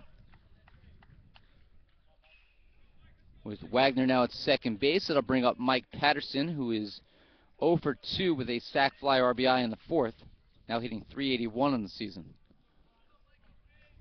The junior right-handed hitter out of Piscataway, New Jersey in Middlesex County. And the first pitch is a fastball high. Gothic Knights have a strong presence from both Hudson and Middlesex counties on this year's team. You'd expect Hudson, with NJCU being located in Hudson County, Jersey City. Middlesex County now with a number of the coaches making their way from the Middlesex County high school ranks, with Coach Smith from JFK-Iselin, Coach Salento out of Colonia, where he coached some of Gothic Knights that are currently on the roster. And of course, Nick Cesar is a resident of South Plainfield. After that foul ball, it's 1-1. Gothic Knights trying to make a dent in this blue knight armor. They lead 8-3 to the Newburgh, New York, Mount St. Mary Blue Knights as Klein steps off.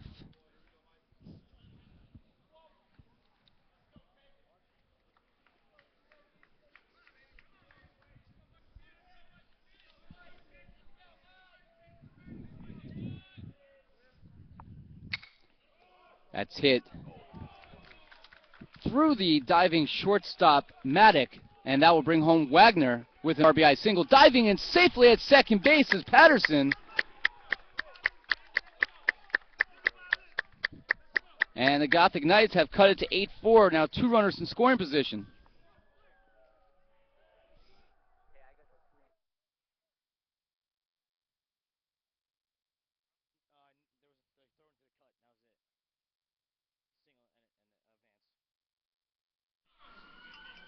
All right, so officially as a single for Patterson, I had to check on that. We did not have a good vantage point at all today. And the first pitch now to Alex Weinstein is fouled back. Weinstein with a chance to draw NJCU a little closer. Martucci now at third base. Wagner scoring on that last one. Weinstein's average up to 300 now on the season. He has a home run today. That's low. 1-1. As the 6th run of the year for Wagner.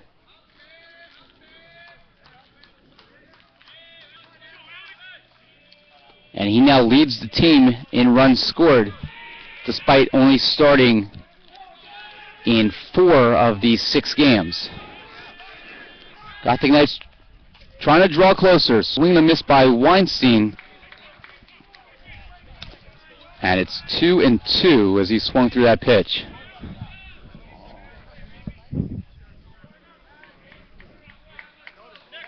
Eight runs, 8 hits for Mount St. Mary. They've been the benefactor of 6 Gothic Knight errors, 4 runs and 12 hits for NJCU. Klein battling Weinstein. At hit in the air, foul. Weinstein remains alive. Weinstein, who has a number of family members on this year's trip. His father Adam, his mother Maria, his grandparents Helen and Alan, who drove up from Miami. He's got a number of family members who've been watching at home back in Middlesex County all week. Swing and a miss. Weinstein unhappy as he slams the bat on the plate for the second out. Big pitch by Klein. And that will bring up Andrew Rivera. Big at bat for the Gothic Knight junior left fielder. He's 0 for 3 today. A pop out to third and 2 ground outs to second. Left-handed hitter trying not to strand runners at second and third, where Patterson and Martucci are right now. That's hit in the air. Left field, or right field, I'm sorry. Backing up, and making the catch is Tom McNoble. Rivera swinging at the first high pitch, and the Gothic Knights strand 2. They've now left 9 in this game. There have been 20 batters left between NJCU and Mount St. Mary, and NJCU fails to draw any closer. Mount St. Mary scored 2 in the last inning. The Knights just won, and the lead for the Blue Knights is now 4. It's 8-4. And officially here, in the bottom of the 6th, 1 run on 2 hits and 2 left on base. We head to the 7th inning, and JCU has 9 outs to work with. They also have to keep Mount St. Mary off the board here, trailing 8-4. I got my first souvenir of the day as a ball trickled through the fencing and at my feet. Bolano out for another inning of work.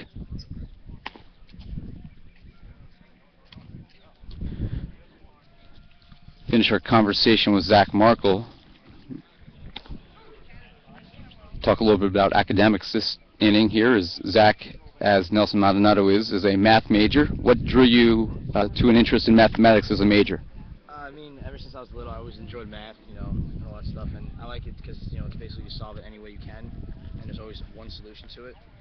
And basically, also my sister's a math major, so I kind of followed in her footsteps a little bit. And I actually enjoy it. I like numbers, and it's easier than writing papers. You a big fan of baseball stats? Yes, I am. What do you hope to do with your math degree? I mean, right now I'm following a secondary education, so I'm going to become a math teacher, hopefully high school. How about coaching? Is that something that you're interested in? Actually coaching football more than baseball. High school football player you were? Yes, I was. What position you play? I played running back and linebacker. Hoboken Red Wings, obviously a very good high school program. That's fouled out off the cage in front of us on a bunt attempt there by the leadoff hitter here in the 7th inning, the shortstop Maddock. Maddock in this contest is 1 for 2. He's walked twice. He's scored twice. He has a solo home run, his 2nd home run of the season. Bolano, nice pitch by Bolano. And it's 0-2.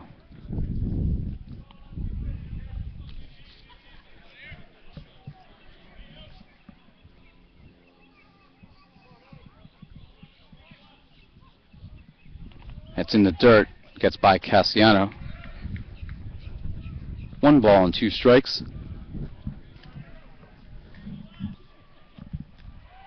Who are your roommates on this trip? My roommates are Matt Wagner, right fielder, third baseman Juan Cruz, second baseman Rob Roman, and center fielder Mikey Pig. So a lot of starters in your room. That's high.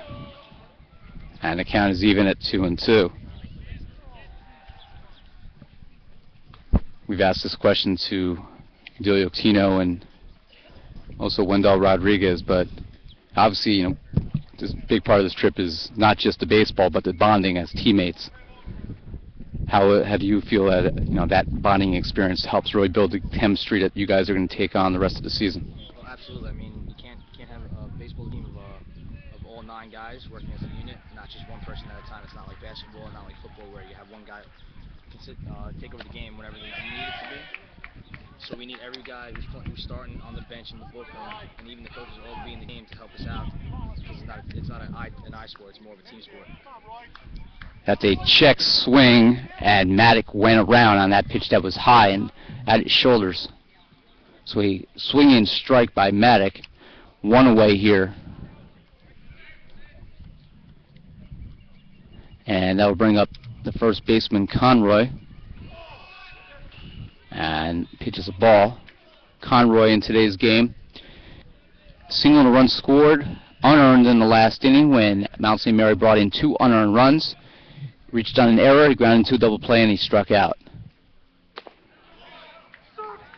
And that's a strike. It's 1-1.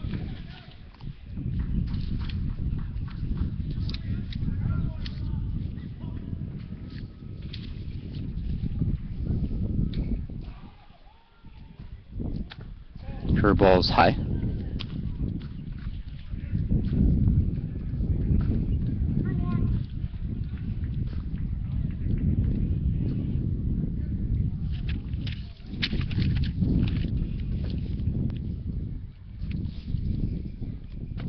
It's low. It's 3-1. By the way, Zach was a second-team All-County pick in baseball in 2008-2009. He also was a second-team All-Group 1 pick in 2009, and a 2009 honorable mention All-County selection in football. That's a strike. It's 3-2. Obviously, very good football county with North Bergen and Union City. Obviously, most notable St. Peter's Prep. They're the best program in the county right now, one of the best in the state. Bayonne's usually good. Kearney sometimes feels a good side, as that's fouled away, so that's certainly a distinguished honor there. Played in the top 100 senior classic, and as a high school athlete was a member of 2 state championship and 2 county championship teams. Was that in football, Zach? One in each sport. That's in the dirt, and that's ball 4. So Conroy draws a 1-out walk, and that will bring up the designated hitter, Morelli. Morelli has scored 3 times. He's walked and scored, hit a solo home run, reached on a fielder's choice in the 6th, and came around. That was an unearned run.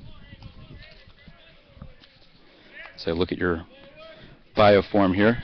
Transfer from Richard Stockton. You went there as initially out of high school. What prompted you to return home to NJCU? Well, I mean, I was going to play baseball down there, and I was playing first over there, and the coach, told me I wasn't going to play first down there, so I got cut and whatever. So I decided that I wanted to play baseball in college. I knew that I was good enough to play in baseball in college, so I transferred back home. Because Stockton was about 2 hours away from my house. That's hit sharply past third baseman Juan Cruz, and that's a 1-out single for Morelli.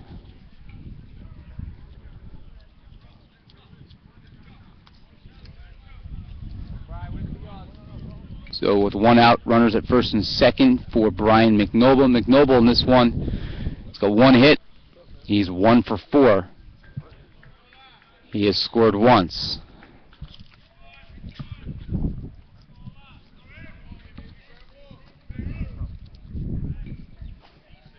Last year when you filled out the form, you said jazz history was your favorite class at NJCU. Explain that. My favorite class because it's the easiest one. Pretty self-explanatory, you showed up, I did what you gotta do, and you got an A.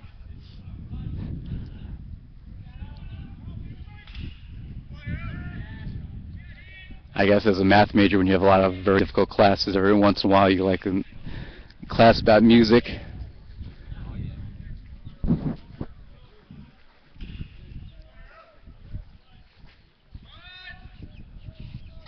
That's in the air.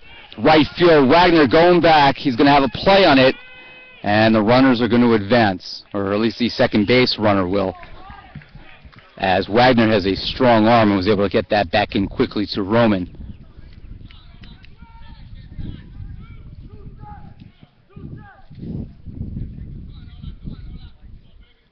Morelli's at first. Now Conroy advancing to second base. So 2 away to bring up the center fielder, Carminati. Carminati's had a very productive day. 2-run triple, a single. He also was walked intentionally before being stranded at third base.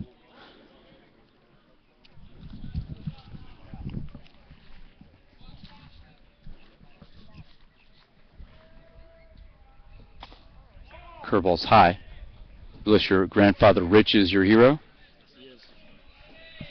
How come? My grandfather, I mean, he's been teaching me life lessons, you know, he's older than everybody else, and he's been teaching me life lessons ever since I was little, and everything. He's my biggest supporter. Well said.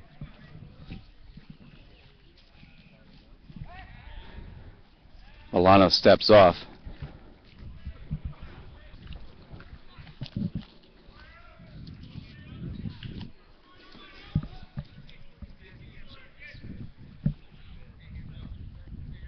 Eight to 4, Mount St. Mary here. In the top of the 7th inning, they have a runner at first and third, 2 away.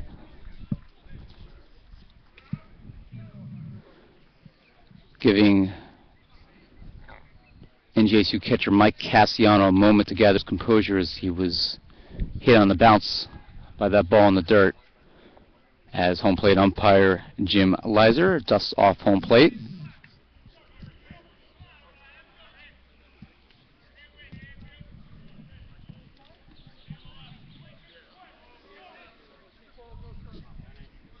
Two-0 count coming here to Carminati. Nice pitch by Bolano. 2-1.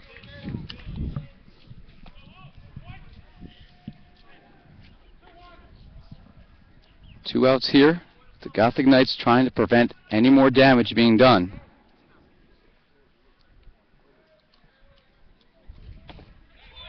Held high, strike, and the count is 2-2.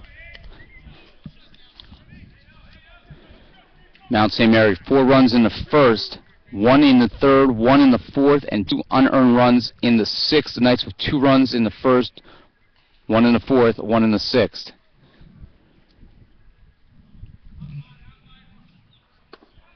That's a ball, and the count is full. Of course, the storyline here, NJCU with 6 errors today. That is the difference in this game. No other way around it. Those 6 errors do not occur. We are talking about a very different ball game right now.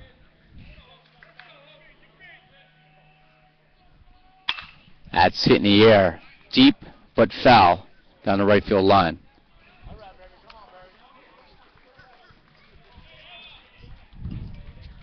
Head coach Jerry Smith and I were joking whether we parked the van too close to the field this morning. And let me tell you, that ball did not miss the van by very much. Down the right field line. 3-2 pitch coming here to Carminati. Swing and a miss.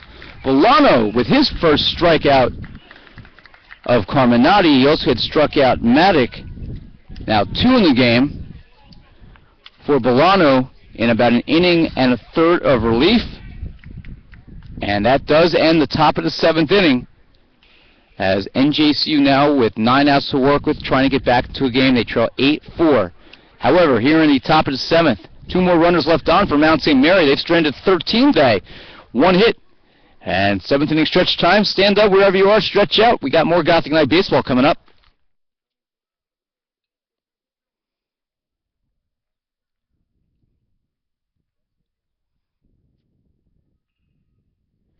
And we'll finish up our conversation here with Zach Markle. Zach, what's your favorite thing about being a collegiate student athlete, and how's being a college athlete different than maybe a high school athlete? I mean, basically, it's all on your own. It's more of a choice to be a student athlete in college. You know, a lot of people that I know who played sports in high school decided not to do it, and I mean, I think I'm a challenge of doing. So, playing sports, going to school, and also working while I'm in college. What's your favorite part, though, about being a college athlete? I mean, it has to be the athletic part. I mean, I'm 20 years old and I get to still play baseball. You know, some people want to play baseball after they graduate high school. Some people can't play baseball after they graduate high school. I'm able to still do what I want, what I love to do every day. How long have you been playing baseball? When did you pick up a ball for the first time? When I was 6 years old. about 14 years now I've been playing baseball. Ryan Winters will be due up here for the Knights. In the 7th inning, it'll be the 5, 6, 7 hitters, Winters, Cruz, and Roman. Winters hitting .571, leading the Gothic Knights. He's DH today. He's also one of the 2 catchers on this year's squad who will battle for the starting spot. Travis Haber, the 3rd catcher, will see some spot time as well. And the first pitch of Winters is a ball.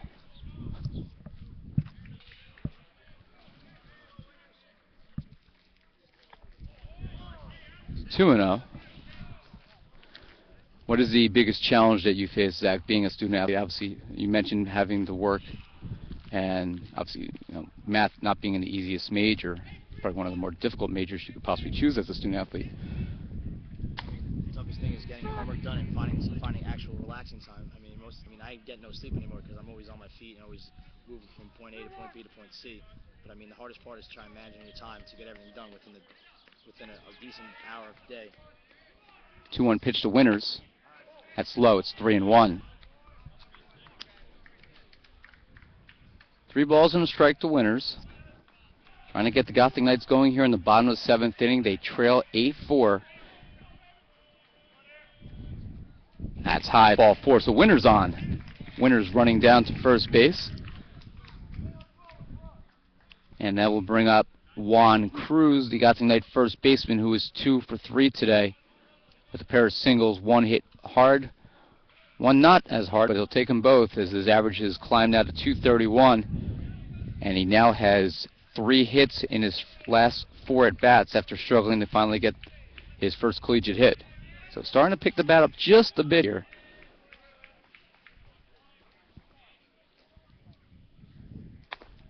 That's high.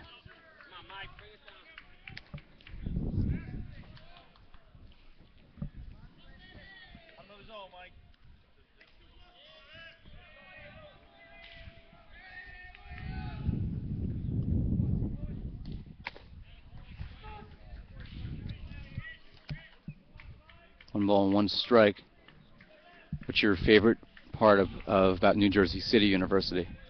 I gotta say the people, because most of the people that I've hung out with in the baseball team, I'm meeting new people every day. It's not just the same old people from Hudson County.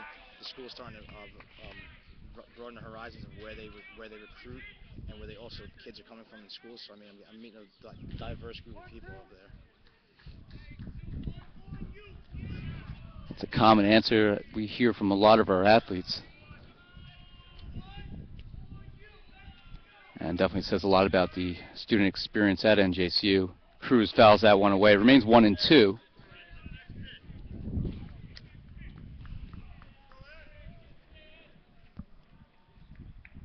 What do you like most about this year's coaching staff?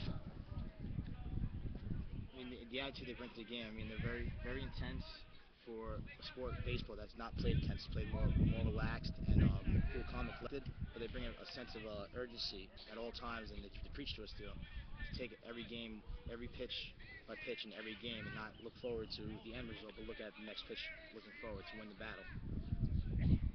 It's a Cruz. That's hit sharply to center field, but it's going to be right at the center fielder Carminati for the first out here in the bottom of the 7th inning. So Cruz hits it well, but right at a position player.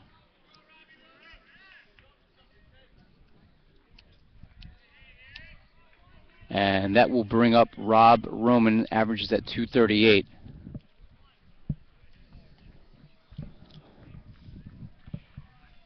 Do you think a lot of the attitude, I guess you could say, that the coaching staff has comes from their collegiate experience, as every player here played in college and for successful programs? I think so. I think they came with an attitude to win, and they want to win. And so everybody else who plays collegiate baseball, everybody wants to win, but they brought the winning attitude, and they're showing us the right way to win. And that's been evident so far. The Gothic Knights obviously having a tough day today, but they've had a lot of success so far in the early going. 3-2 coming in. Mount St. Mary, good team as well. It's 6-4.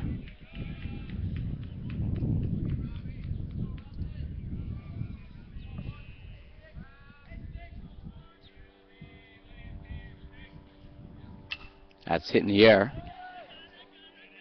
Right side of the infield, settling underneath it and making the catch is Tom McNoble for out number 2.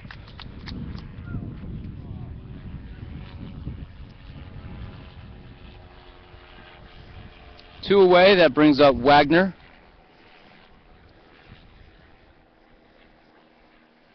Wagner walked and scored in the 6th inning. He's 0 for 2. And it looks like we're going to have a pinch hitter here. And it will be Stefan Segan, the freshman third baseman out of North Bergen, New Jersey, criminal justice major from Hudson Catholic High School.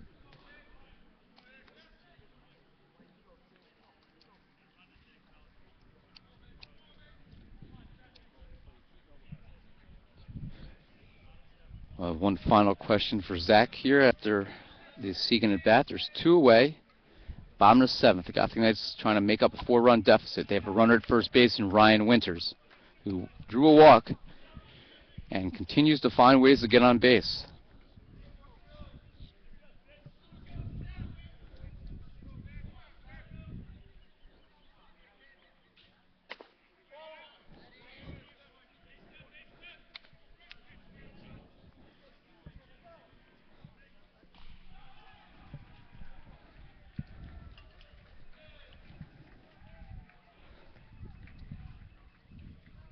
Swing and a miss. 2 strikes to Segan.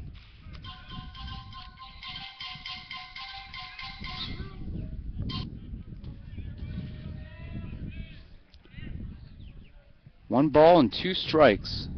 Segan trying to keep the remaining hopes for this inning alive for NJCU and hits it right to the third baseman Velarde. The throw across the diamond is in plenty of time to retire Segan. And NJCU's 7th inning comes to a close on the 5-3 putout. 7th inning for the Knights, no runs, no hits, 1 left on base. NJCU has left 10 now. There'll be a new right fielder for NJCU when we come back. And the Knights, with 2 innings to make up 4 runs, they trail 8-4. We'll finish it off with Zach Markle. Now you're in your sophomore year. You have a full year under your belt. 2 years after this and a full, so when Gus blows our papers around, a full sophomore year still to play. And you know, what are your goals as a player? What would you like to achieve as a college baseball player? I mean, myself, I don't really have that many goals, but as a team oriented, I mean, last year I came here, we only won 10 games, lost 28. Pretty rough, I mean, we got a new attitude, new coaches, and I mean, we already won more games down here than we did last year in Florida. So I mean, hopefully we look to try and bid for an NJAC position, and maybe even get into ECACs or better yet, the NCAA tournament. I think it's a fine and very reachable goal. The Gothic Knights continue to play the way they are right now. We have a new right fielder as number 21, Juan Cruz, moves to right. Segan will remain in the game and be the new third baseman. So he's switched there for positionally for NJCU. And we'll make the change here on the live stats if you're watching those at home. Bolano out for another inning of work. Bolano so far has been very good. He's allowed 1 hit. He struck out 2. He's walked 1. Over 1 in the 3rd inning of work. And the first pitch is a fastball in the outside corner. Great location as he faces the catcher, Licata. Licata, 1 hit with 1 RBI in 4 plate appearances.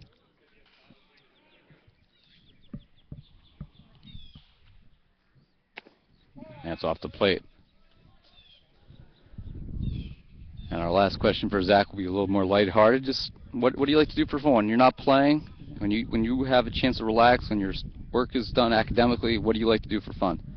I mean, normally I stay home, watch TV, relax, or go walk around town with my friends, or even hang out with my girlfriend here and there sometimes. Hoboken's got to be a fun town to live in. Yeah, it's fun. It's fun to a certain extent.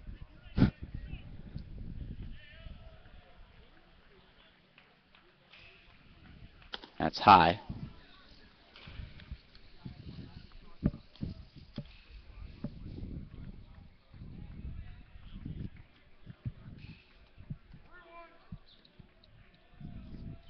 Three balls and a strike here to Licata. Top of the 8th inning. It's 8-4. Mount St. Mary on top. Ground ball to short, gets by Martucci.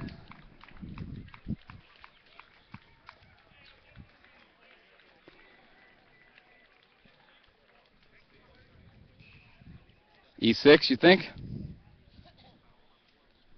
Marco agrees. It's another play Martucci probably should have made. And we thank Zach Markle for joining us here for a couple innings, talking a little bit about baseball, talking a little bit about him personally, get to know our sophomore left-handed long reliever for the Gothic Knights, who picked up his first win on Tuesday as a bunt off the bat of Chifo makes it strike one. So an E6 fielding error, 7th error of the game on the Knights.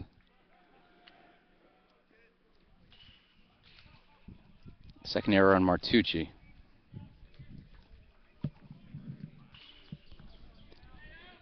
Throw back to first, Licata's in. Gothic Knights, 8 runs given up, 7 errors committed. NJCU has out-hit Mount St. Mary 12-9, but they trail 8-4. NJCU also out-hit Centenary 16-10 before losing that game. Throw to second base is in time, but could not be held by Martucci. The throw by Cassiano was good enough. Martucci could not hold on to it, so it's a stolen base.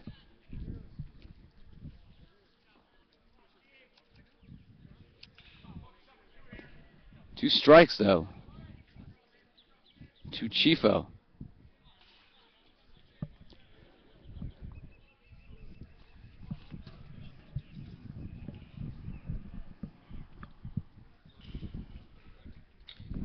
That's low. And bounces in the dirt. Bolano's out as that ball caroms off of the backstop. The wild pitch sends Licata to third. 1-2 count here to Chifo, who has an opportunity now to, with a fly ball or a base hit, make it a 5-run lead. It's 8-4. Tomorrow it's a doubleheader, 2 7s against Framingham State College out of the MASCAC conference. That's fouled in front of us, and it remains 1-2. Game time is 9 a.m. That means we'll be on the air at 8:55, which means we'll be at the field probably at about 6 a.m. before the sun comes up here in Central Florida. To say that you have to go to sleep early on these trips is an understatement. That's blocked. Good job by Castellano blocking that ball in the dirt. 2-2. Cassiano got down to one knee, used his right knee pad and shin guard to keep that ball in front of him, and had he not, it's very likely that Licata scores.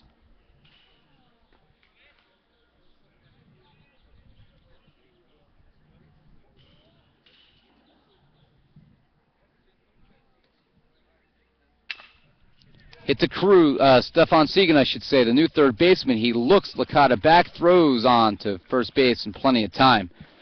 So Segan getting the job done in his first chance defensively today. One away, and that will bring up the second baseman, Tom McNoble.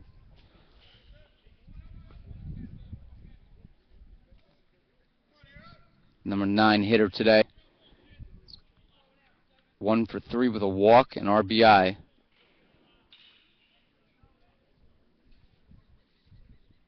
And trying to knock in this 9th run for the Blue Knights. Again, it's low. Cassiano fielding his position well today. Bolano's thrown 40 pitches in relief. Half have been for strikes.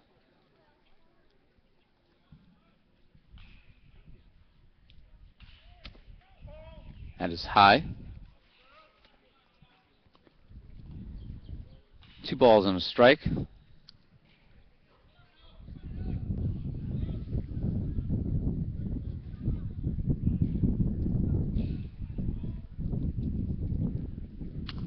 That's It's fouled off in front of us, 2-1.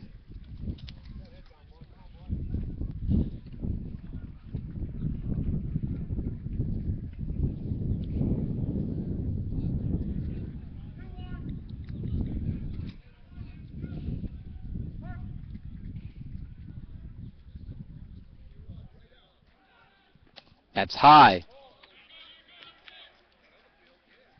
Gets away from Cassiano, but Bolano quickly out to the plate as Cassiano gave chase. Licata's got to stay at third. 3 balls and a strike. Just got word that the softball team in that 5-4 loss to St. Mary of Indiana, finishing their trip 4-4, could not hold on to a 2-run lead. The game was actually decided on a wild pitch. That's hit foul, and that's going to bounce into the swamp. Well, it's blocked by a weeping willow tree. 3 balls and 2 strikes. 8 runs, 9 hits, no errors for Mount St. Mary. 4 runs, 12 hits, 7 errors committed by the Knights. All infield errors, every single one.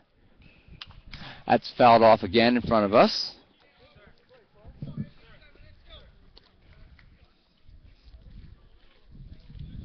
Marco retrieves the foul ball from a fan. No souvenirs in college baseball. At least not in Division III, where the home team provides the balls in these spring trips, and for the last 2 days, that's been the Knights.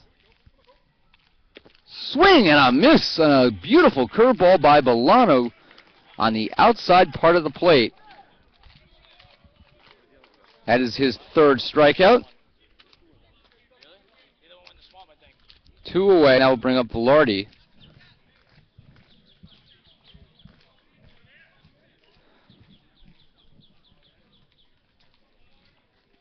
The 3rd baseman, the leadoff hitter, looking for his first hit today. He's 0 for 5.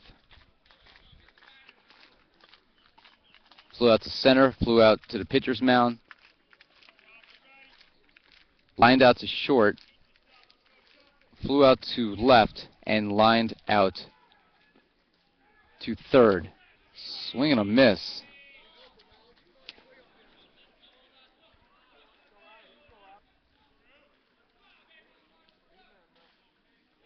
Two strikes.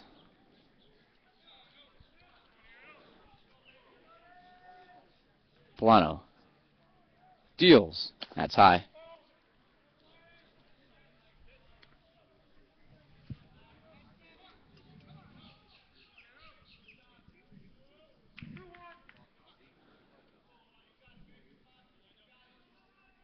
It's actually 2 balls and a strike, the umpire said. Looks like the first pitch was a strike. That's been overruled. That is a strike on the outside corner, so now it's officially 2-2.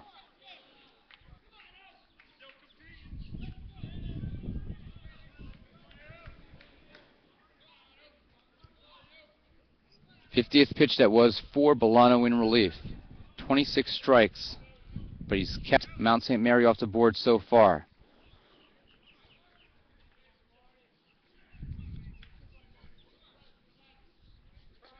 And Velarde asked for time, which is granted by the home plate umpire Jim Leiser.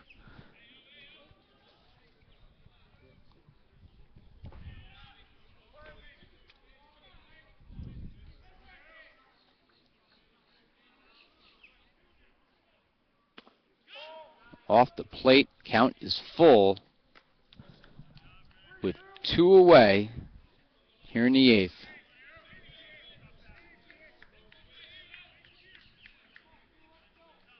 Under the hot Florida sun. Payoff pitch, that's fouled back. And 3-2 the count remains.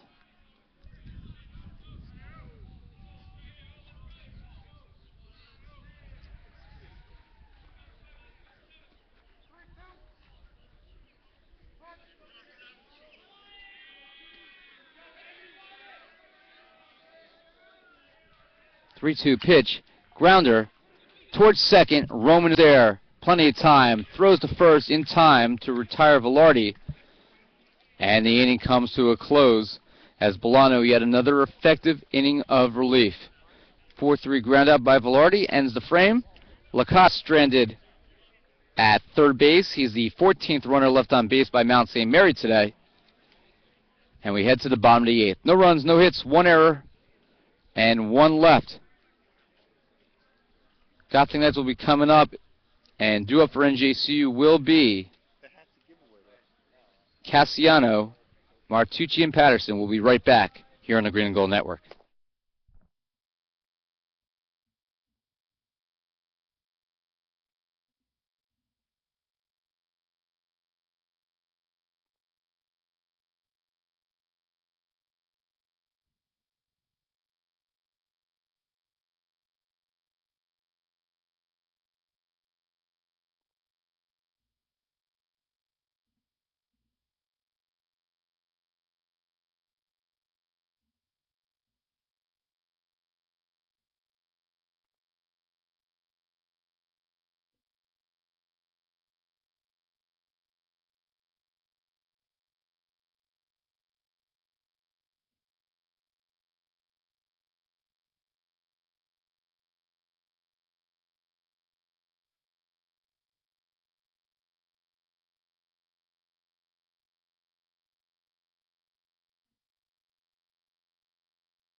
Bottom of the 8th inning, we just tried to give you a panoramic view of what this complex looks like. And the right side there, next to the building, you could see the swamp area. There are gators in there. Not kidding. Got a pinch hitter here for Mike Cassiano. And it will be junior Pete Senizin out of Carteret, New Jersey. Counting major, 5'9", 165 pounds. And first pitch by Klein is a strike.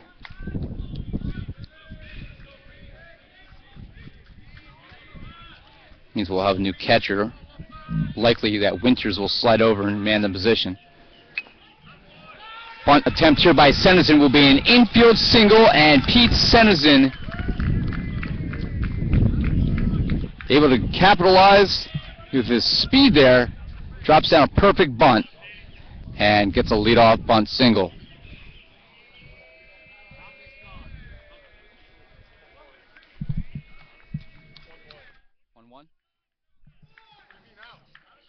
No, I meant what the count was.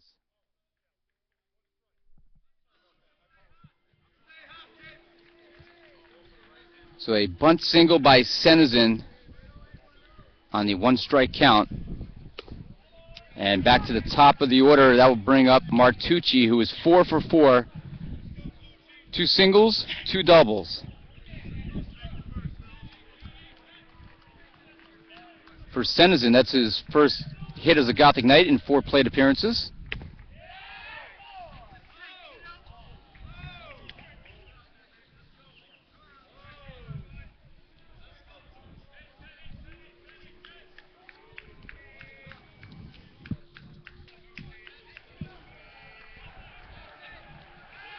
Stepping off is Klein. Senizin with the leadoff first base. Bottom of the 8th inning, Thor with you live here from Lakeland, Florida on the Green and Gold Network. 5th game for NJCU on this Florida swing. Liner, base hit down the left field line. Senizin, round second, he goes to third. Martucci with his 3rd double of the game stands at second base, trying to get the Gothic Knights going, trailing 8-4.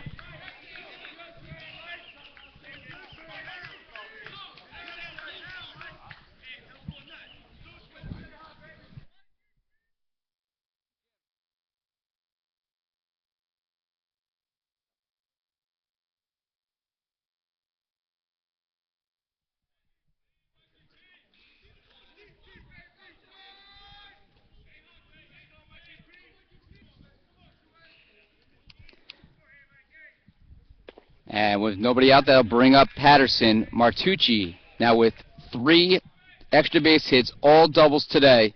He's got 4 on the year.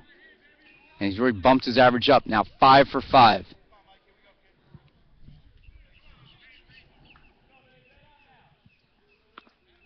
It's low. Patterson today is 1 for 3 with a single and 2 RBIs on a RBI single and a sacrifice fly, both in his last 2 plate appearances. Klein deals at side, high, and foul. And caught nicely by a fan for Mount St. Mary underneath the tree.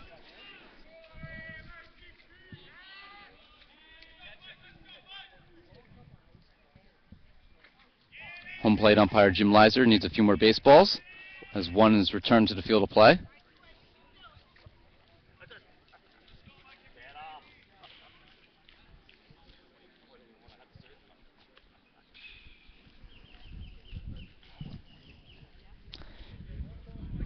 One ball and 2 strikes. Patterson's mom and dad, Bob and Karen, sitting to my left. His dad, Bob, has a New York Giants umbrella, so I instantly like him. And that's fouled off, as, of course, I'm a diehard New York Giant fan who, on a whim, decided to get on a plane and fly to Chicago and drive up to Green Bay and saw the Giants beat the Packers. It's a lifelong dream of mine to always see a game in Lambeau Field, and it's a perfect storm when the Giants were there for the postseason and the temperature was above 10 degrees. 1 ball and 2 strikes. The pitch to Patterson is in the dirt, blocked by the catcher Licata. 2 balls and 2 strikes.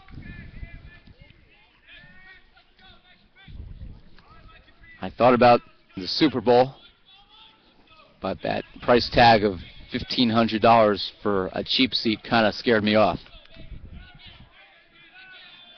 2-2 pitch to Patterson is off the plate. It's ball 3.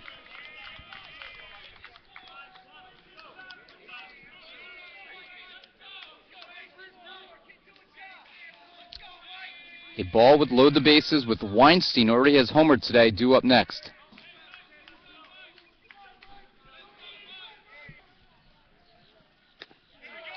That's low. Ball 4, and Patterson walks to load the bases, and that will bring up Weinstein. In perhaps the biggest at-bat so far of his young career, that will draw a visit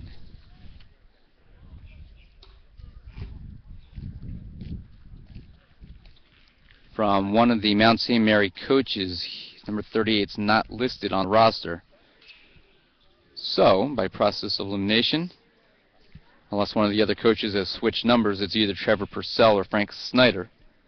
Head coach is Steve Sossler, who's in his 3rd year as head coach, 9th overall with the program.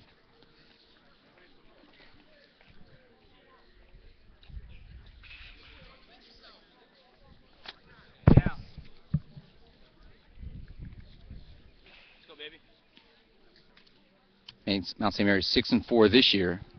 Last year they were 17-17. They went 10-6 in the Skyline Conference.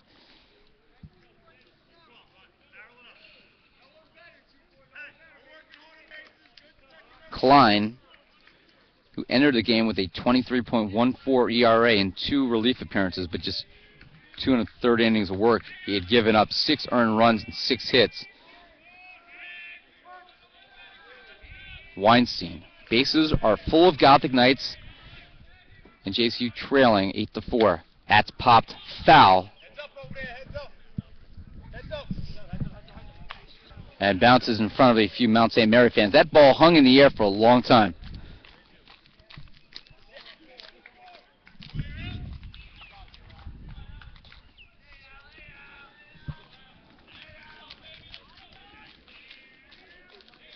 Klein, the 3rd pitcher used by Mount St. Mary. Co-Francesco went 2, Kahn went 3. Klein now in his 3rd inning of work. He's gone 2 full. And it's a base hit up the middle for Alex Weinstein. Coming home and scoring his Semizin. Martucci will be held at 3rd. An RBI by Weinstein. He now leads the team, or actually draws back into a tie with Patterson with 6 RBIs on the season. But a single up the middle by Weinstein makes it a 3-run game. It's 8-5. So he gets the job done. Everyone advances a base. And there'll be a new pitcher here for Mount St. Mary as number 1, Zach Kenny, a left-hander from Hicksville, New York. A lot of left-handers named Zach. He's a sophomore, 5'9", 175-pounder.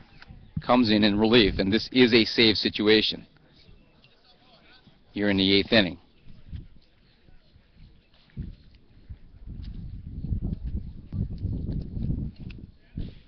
Andrew Rivera, now batting .292 on the year, will be due up. So will be number 1 for the Knights against number 1 for Mount St. Mary in terms of uniform numbers.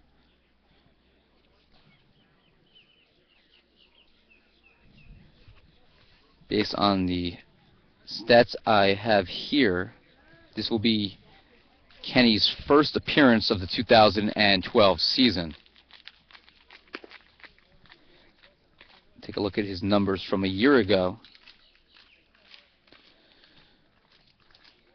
And he had the lowest ERA on the staff, 16.88 last year. No decisions, 4 appearances, 2.2 innings of work. He allowed 7 runs, 5 were earned, 6 hits in that 2.2 inning of action, 4 walks, 1 strikeout. He allowed 2 doubles, and opponents were hitting .462 against him. So we'll see if NJCU can jump on this new pitcher, the 4th one used by Mount St. Mary. NJCU has stranded 10, Mount St. Mary's 14. But NJCU, the difference in this game, 7 errors. That's it. And there you see head coach Jerry Smith after having a conversation over at first base with Weinstein.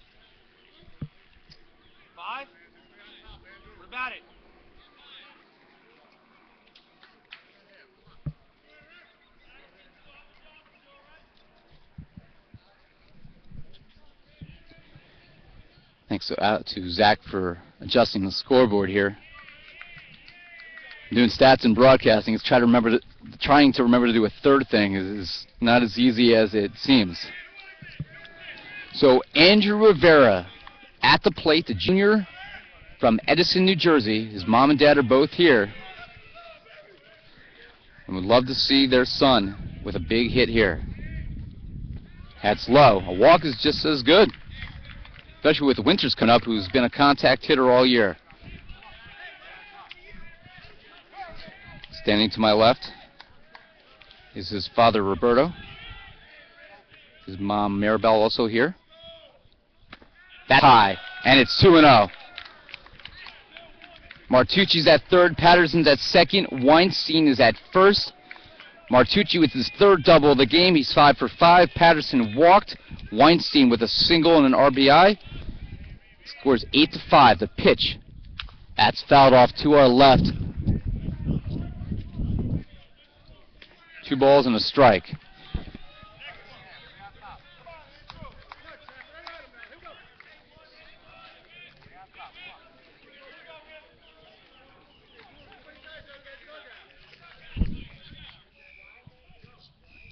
Pausing the action here as Gothic Knights had too many players out of the dugout.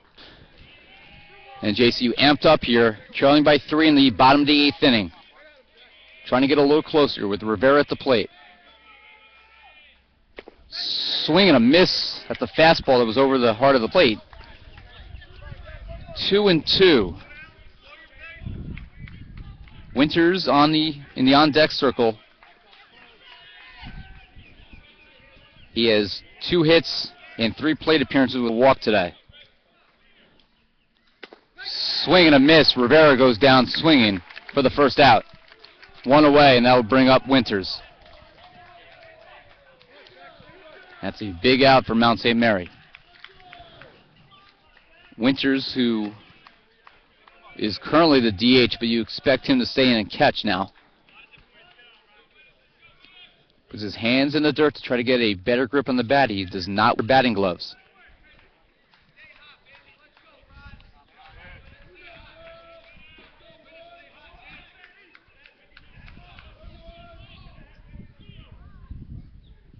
That's low. 1 ball, no strikes. Winters, the good eye, batting .571. Ryan, who works in my office, as I've said in previous broadcasts, worked pretty much every basketball game this year at home, a lot of soccer games. Very reliable, dedicated young man. That's popped in the air, foul, and 2 bounces and into the swamp. That ball is out of here. Gator Chow.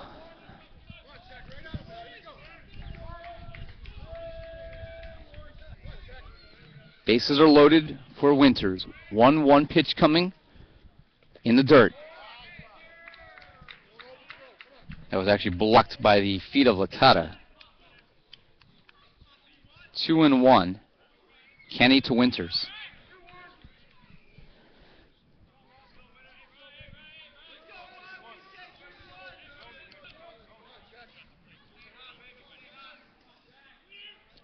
The 2-1 pitch.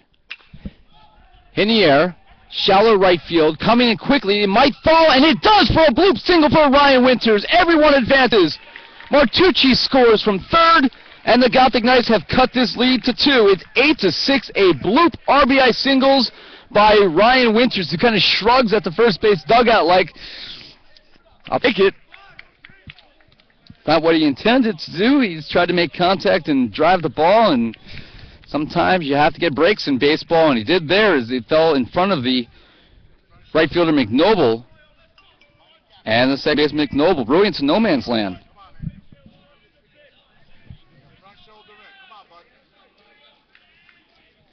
RBI by Winters.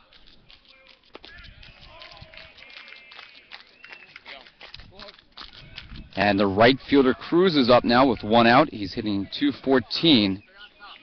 He's 2 singles today. He's also ground to a fielder's choice and flown out, lined out. Actually hit it real sharply in the 7th inning to center field.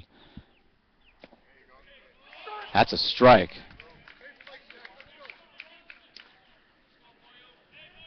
1-1 to Cruz. Bases remain loaded of Gothic Knights. Scores 8-6. Gothic Knights have a 16-9 edge in hits right now. They had 16 hits and a loss to Centenary, trying to avoid another scenario where that happens. That is a ball. It's 2-1.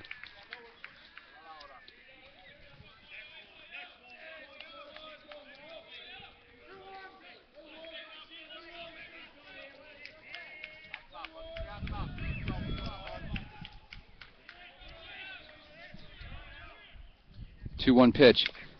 Chopped. Foul. 2 balls and 2 strikes. Cruz battling Kenny here. This game is really picked up here. The Knights with 2 runs home here in the bottom of the 8th inning. A single by Cruz could tie this game. Rob Roman is on deck.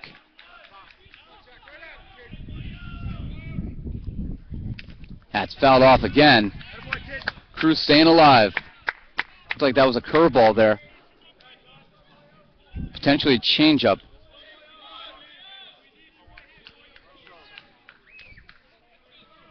But Cruz staying alive here. The Gothic Knights trying to get back in this one.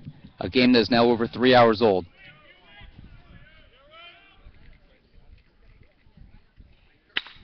Hit sharply down the left field line into the Gothic Knight bullpen. A foul ball.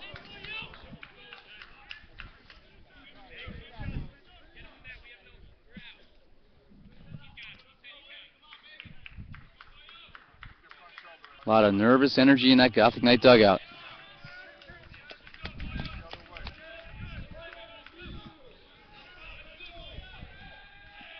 Count remains 2-2.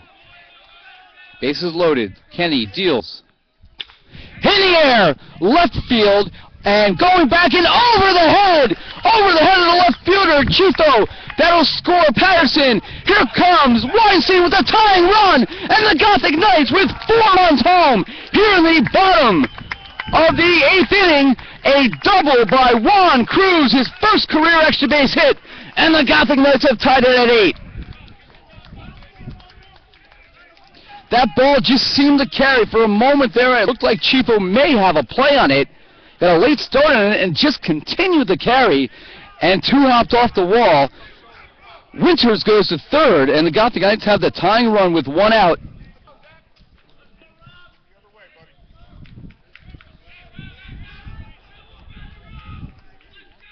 Trying to fix the scoreboard here.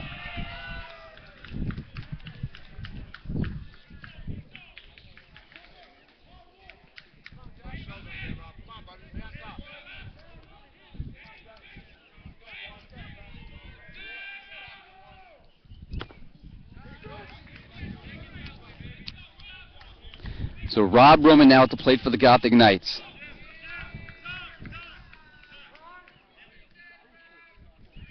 We're going to have a pinch runner at third base for Ryan Winters, which means Travis Haber is going to have to come in this game and catch, you would think.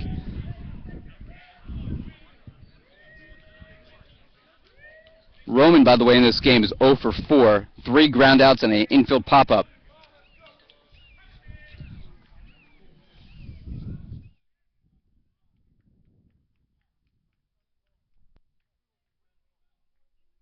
What's the count?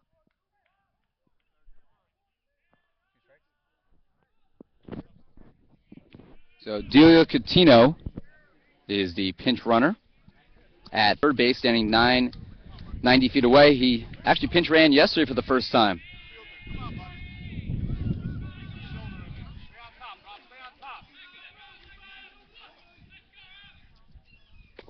Swing and a miss.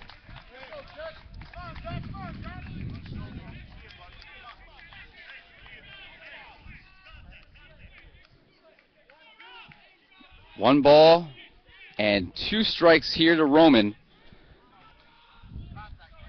A long fly ball would give the Gothic Knights an improbable lead. In the air to center field, and it's going to fall for a base hit.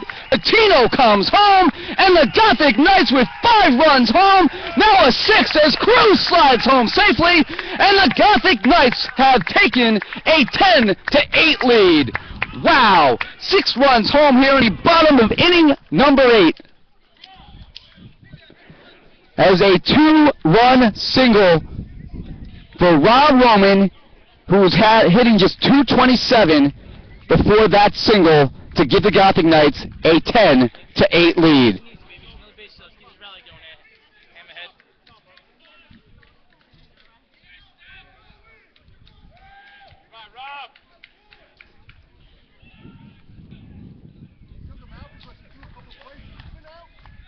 And we're going to have a reliever come in here for Kenny. And it will be number 39, Brandon Lebrano, freshman, 5'10", 190-pounder, throws left-handed out of Mineola, New York. But as we officially enter this in the computer now, the single to center field by Roman brings in 2. Cruz with the aggressive base running, moving on contact. He slides in safely behind Coutinho, and NJCU with a 10-8 lead in the game. They committed 7 errors. What a monumental win this would be for the Gothic Knights early on in the 2012 season. If you can win a game where you're down by 4 to 5 runs at all times, and this just shows that one big inning is all it takes in this sport. And the Gothic Knights, probably more so than last year, when they did have a lot of talented offensive players. There really were a lot of offensive stars last year. But this year's team, adversity-wise, really stepping up to the challenge here. They had a 9-run inning against Leslie the other day. And now 6 runs home here today. Rob Roman redeeming himself after committing a pair of errors. Martucci's been redeeming himself to bat all day. He's committed a pair of errors as well, but he's got 5 hits, including 3 doubles. And that will bring up Stefan Segan. Taking a look at the line this year for Lebrano. He's thrown 5 innings. He's got 1 save. 6 strikeouts against 2 walks. Allowed 1 unearned run and 3 hits. Opponents are hitting 176 against him. He's got an ERA of 0. So Segan with 1 out. He's the batter. Roman at first base. And the first pitch is a strike.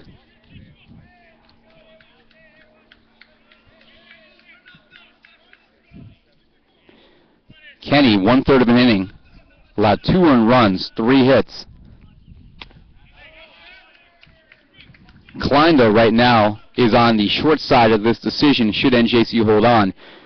Although Kenny gave up the inherited runs, Klein was responsible for them. 5 runs, 5 earned, walked 3, struck out 1 in 2 innings.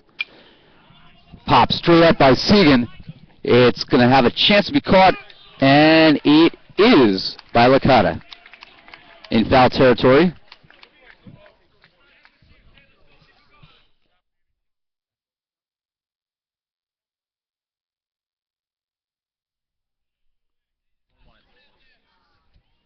So an FF2, Roman remains at first with 2 outs, and that will bring up, for the second time this inning, Pete Senezin, who started the inning off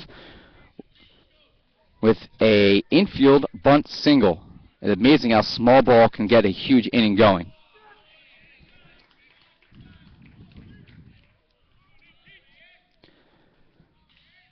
Ten runs, 18 hits, 7 errors for the Knights. Almost a triple-double line.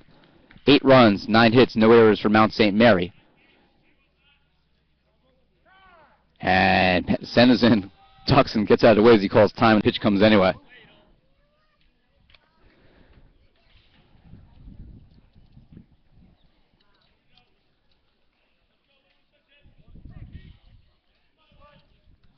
No balls and 1 strike. Roman leading off first. He's got the big hit now with a 2-run single to center that brought home the go-ahead run and now an insurance run. It's 10-8.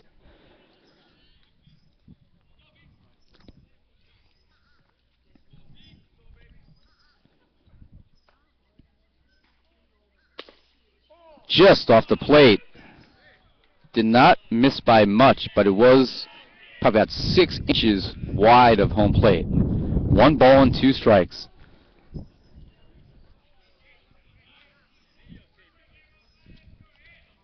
One-two pitch is low, and the count is 2-2.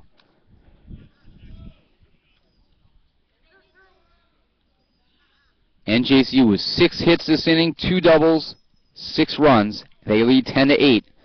There goes Roman. That's chopped sharply foul, and Roman will have to retreat. Senezin led off with a pinch hit bunt single before Martucci doubled, Patterson walked, and Weinstein had a single up the middle for the first run. After Andrew Rivera struck out for the first out, Winters with a bloop single that brought home 1. Juan Cruz with a double, his first career extra base hit to deep left field. That tied the game before Rob Roman with a 2-run single to center field has given NJCU a 10-8 lead. Swing and a miss by Senezin, who goes down on strikes, and that does end the 8th inning. But an 8th inning, a character-building 8th inning for the Gothic Knights. 6 runs on 6 hits. There were no errors and 1 left on, and the Gothic Knights have roared all the way back. They had trailed 8-4 coming in. They now head to the bottom, or the top of the 9th inning, I should say, as NJCU is the home team today, leading by 2.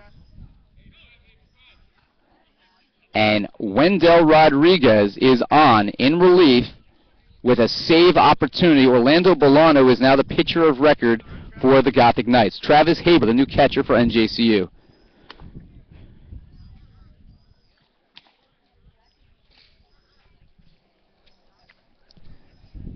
Positionally, we'll see what other changes have been made.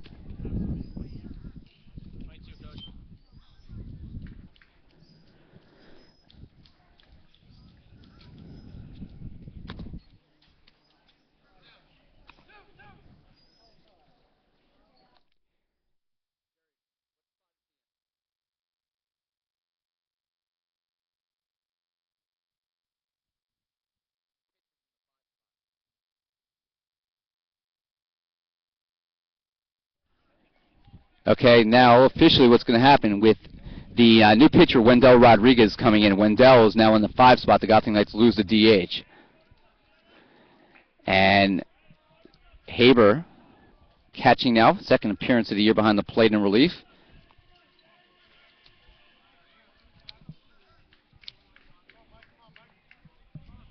So Wendell Rodriguez, who was the winning pitcher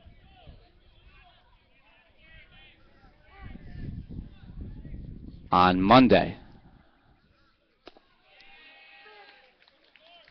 And the first pitch to Maddock is a strike. Maddock, 2 runs today. He had a solo home run. He walked it twice. He's also flown to left and struck out. Chopper, sharply, great play by Segan. The throw to first is in time. What a great defensive play there as the Gothic Knights record out number 1.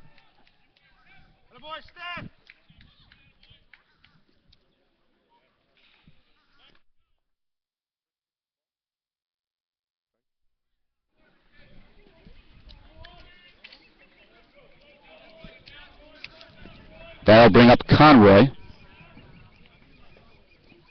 And he swings and misses at the first pitch from Wendell Rodriguez.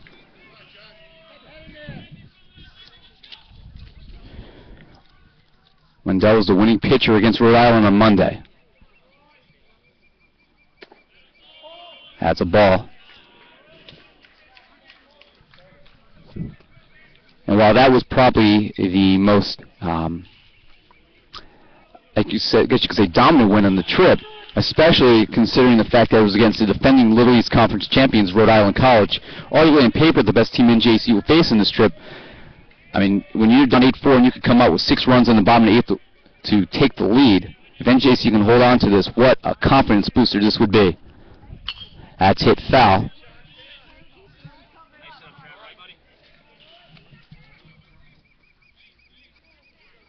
Head coach Jerry Smith using every player at his disposal to try to win this game, and it's paying off right now. NJCU leading 10-8.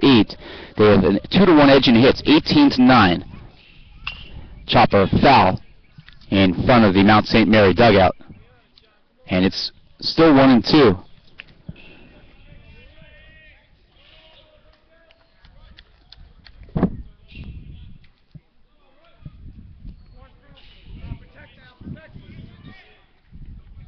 $164 viewers for today's game.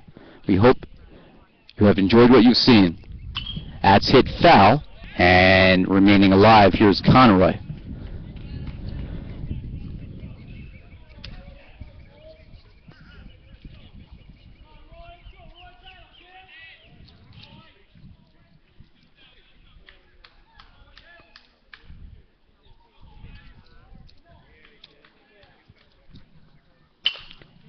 Ground ball, foul. Fielded by Alvin Carrasco, the starting pitcher on Tuesday.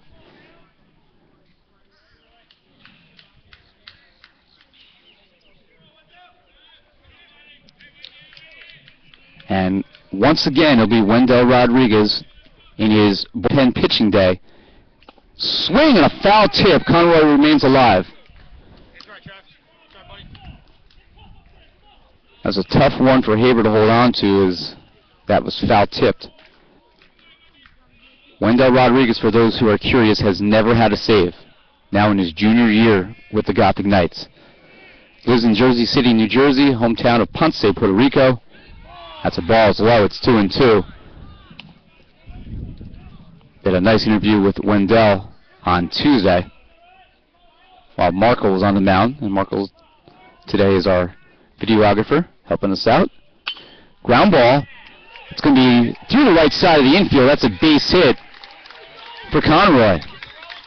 And Mount St. Mary's remaining alive. So with one away, that will bring up the designated hitter, Morelli. Morelli already has a homer today and can tie it on one swing.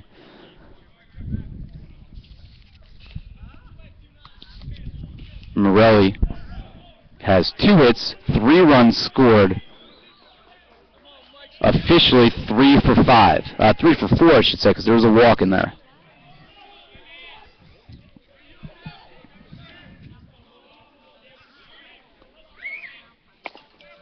Curveball just off the plate.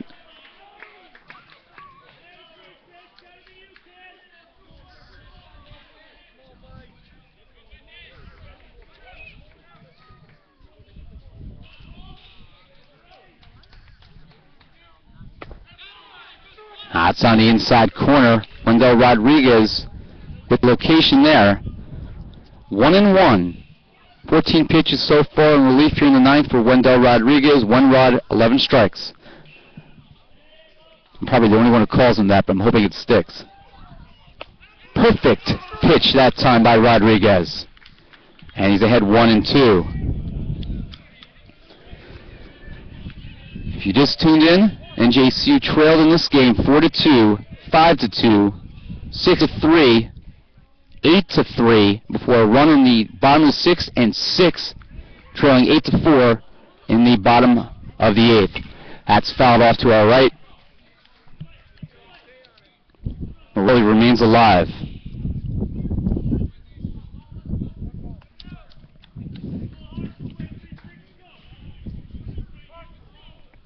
A cleanup hitter against one of NJCU's top 3 conference starters. Swing! And a foul tip held by Haber for strike 3. And they're now 2-way here in the 9th inning. And that will bring up the right fielder, McNoble. Brian McNoble in this game is officially 1 for 5. Singled and scored in the first. He fouled out to left, reached on an error by the second baseman, grounded to the pitcher, and flew to right. Grunter towards second. Roman is there. Throws to first. In time. OW for the Gothic Knights. And they win today's game after being behind by 5. 6 runs in the bottom of the 8th. And a 10-8 win for NJCU. Chalk up the W.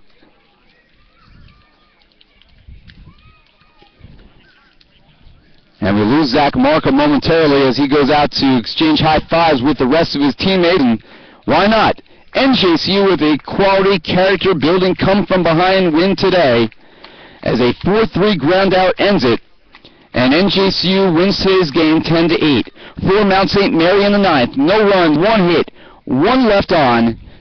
And your final line today, 10 runs, 18 hits, and they overcome 7 errors to win the game. I do not remember NJCU ever winning a game my 12 years at the university when they've committed that many errors in a game. And that just shows a lot about the versatility and adversity that this team has overcome, and they believe in themselves, and they have their 4th win of the year. They improved to 4-2. Mount St. Mary's with a tough loss. They drop to 6-5, 8 runs, 10 hits, and no errors for them.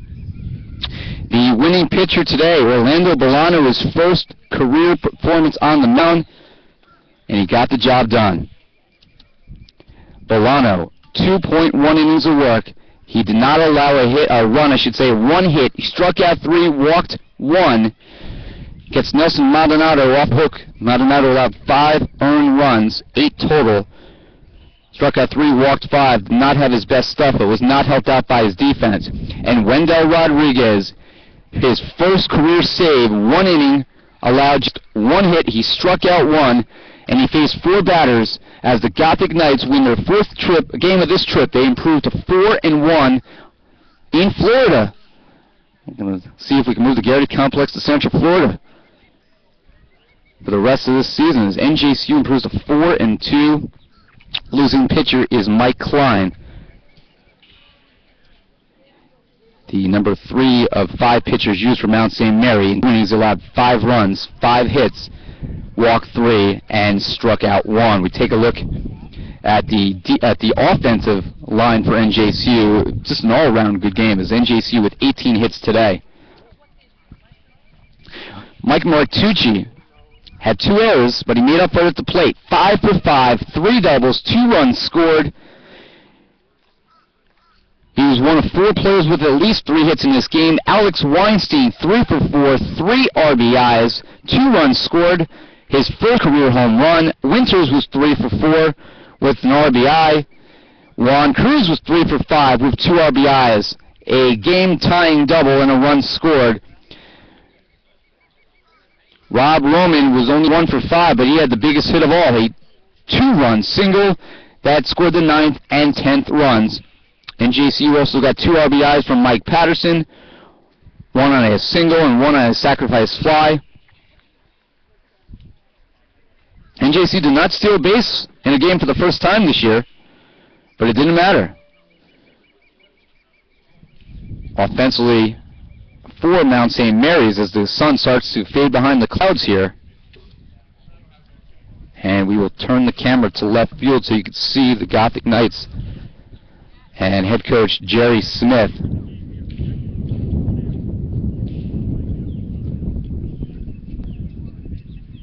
And there you see head coach Jerry Smith talking with the victorious Gothic Knights. Mount St. Mary today, 2 runs, or I should say 2 hits, 3 runs scored by Morelli, including a home run. They also got a home run by Maddock, who walked twice and scored twice.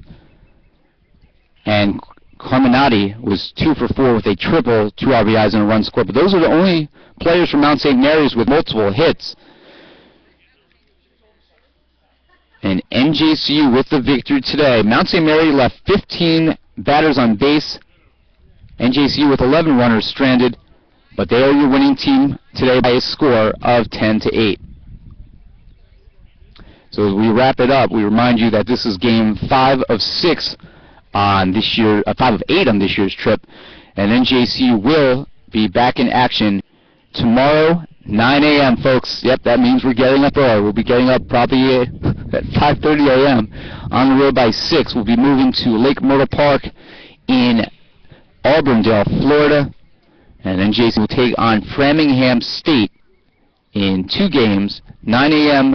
First pitch. Both games are 7 innings, and we'll be on the air with your starting lineups at 8:55 a.m. Final score once again here in Lakeland, Florida at Lake Bonny Park. NJCU trailed by 5, and we're down by 4, 8-4, heading to the bottom of the 8th, but they scored 6 times as 10 batters came to the plate. And NJCU, despite 7 errors today, they have 18 hits and 10 runs, and they defeat the Blue Knights of Mount St. Mary by a score of 10-8. Special thanks today to our video operator, Zach Marco, the winning pitcher on Tuesday. And we also thank you for joining us on the air for a couple of innings, getting to know one of our Gothic Knight pitchers. Wendell Rodriguez will be one of the 2 pitchers tomorrow, and I would believe it will either be Pedro Garcia or Delio Catino as the other pitcher. Whoever doesn't pitch tomorrow will pitch on Saturday against Sewanee. So for everyone at NJCU Athletics, I'm Ira Thor saying thanks for watching today's 10-8 victory for the Gothic Knights here in Lakeland. NJCU improving to 4-2. We'll talk to you again tomorrow morning at 8:55 live from Auburndale. Until then, be well, everybody.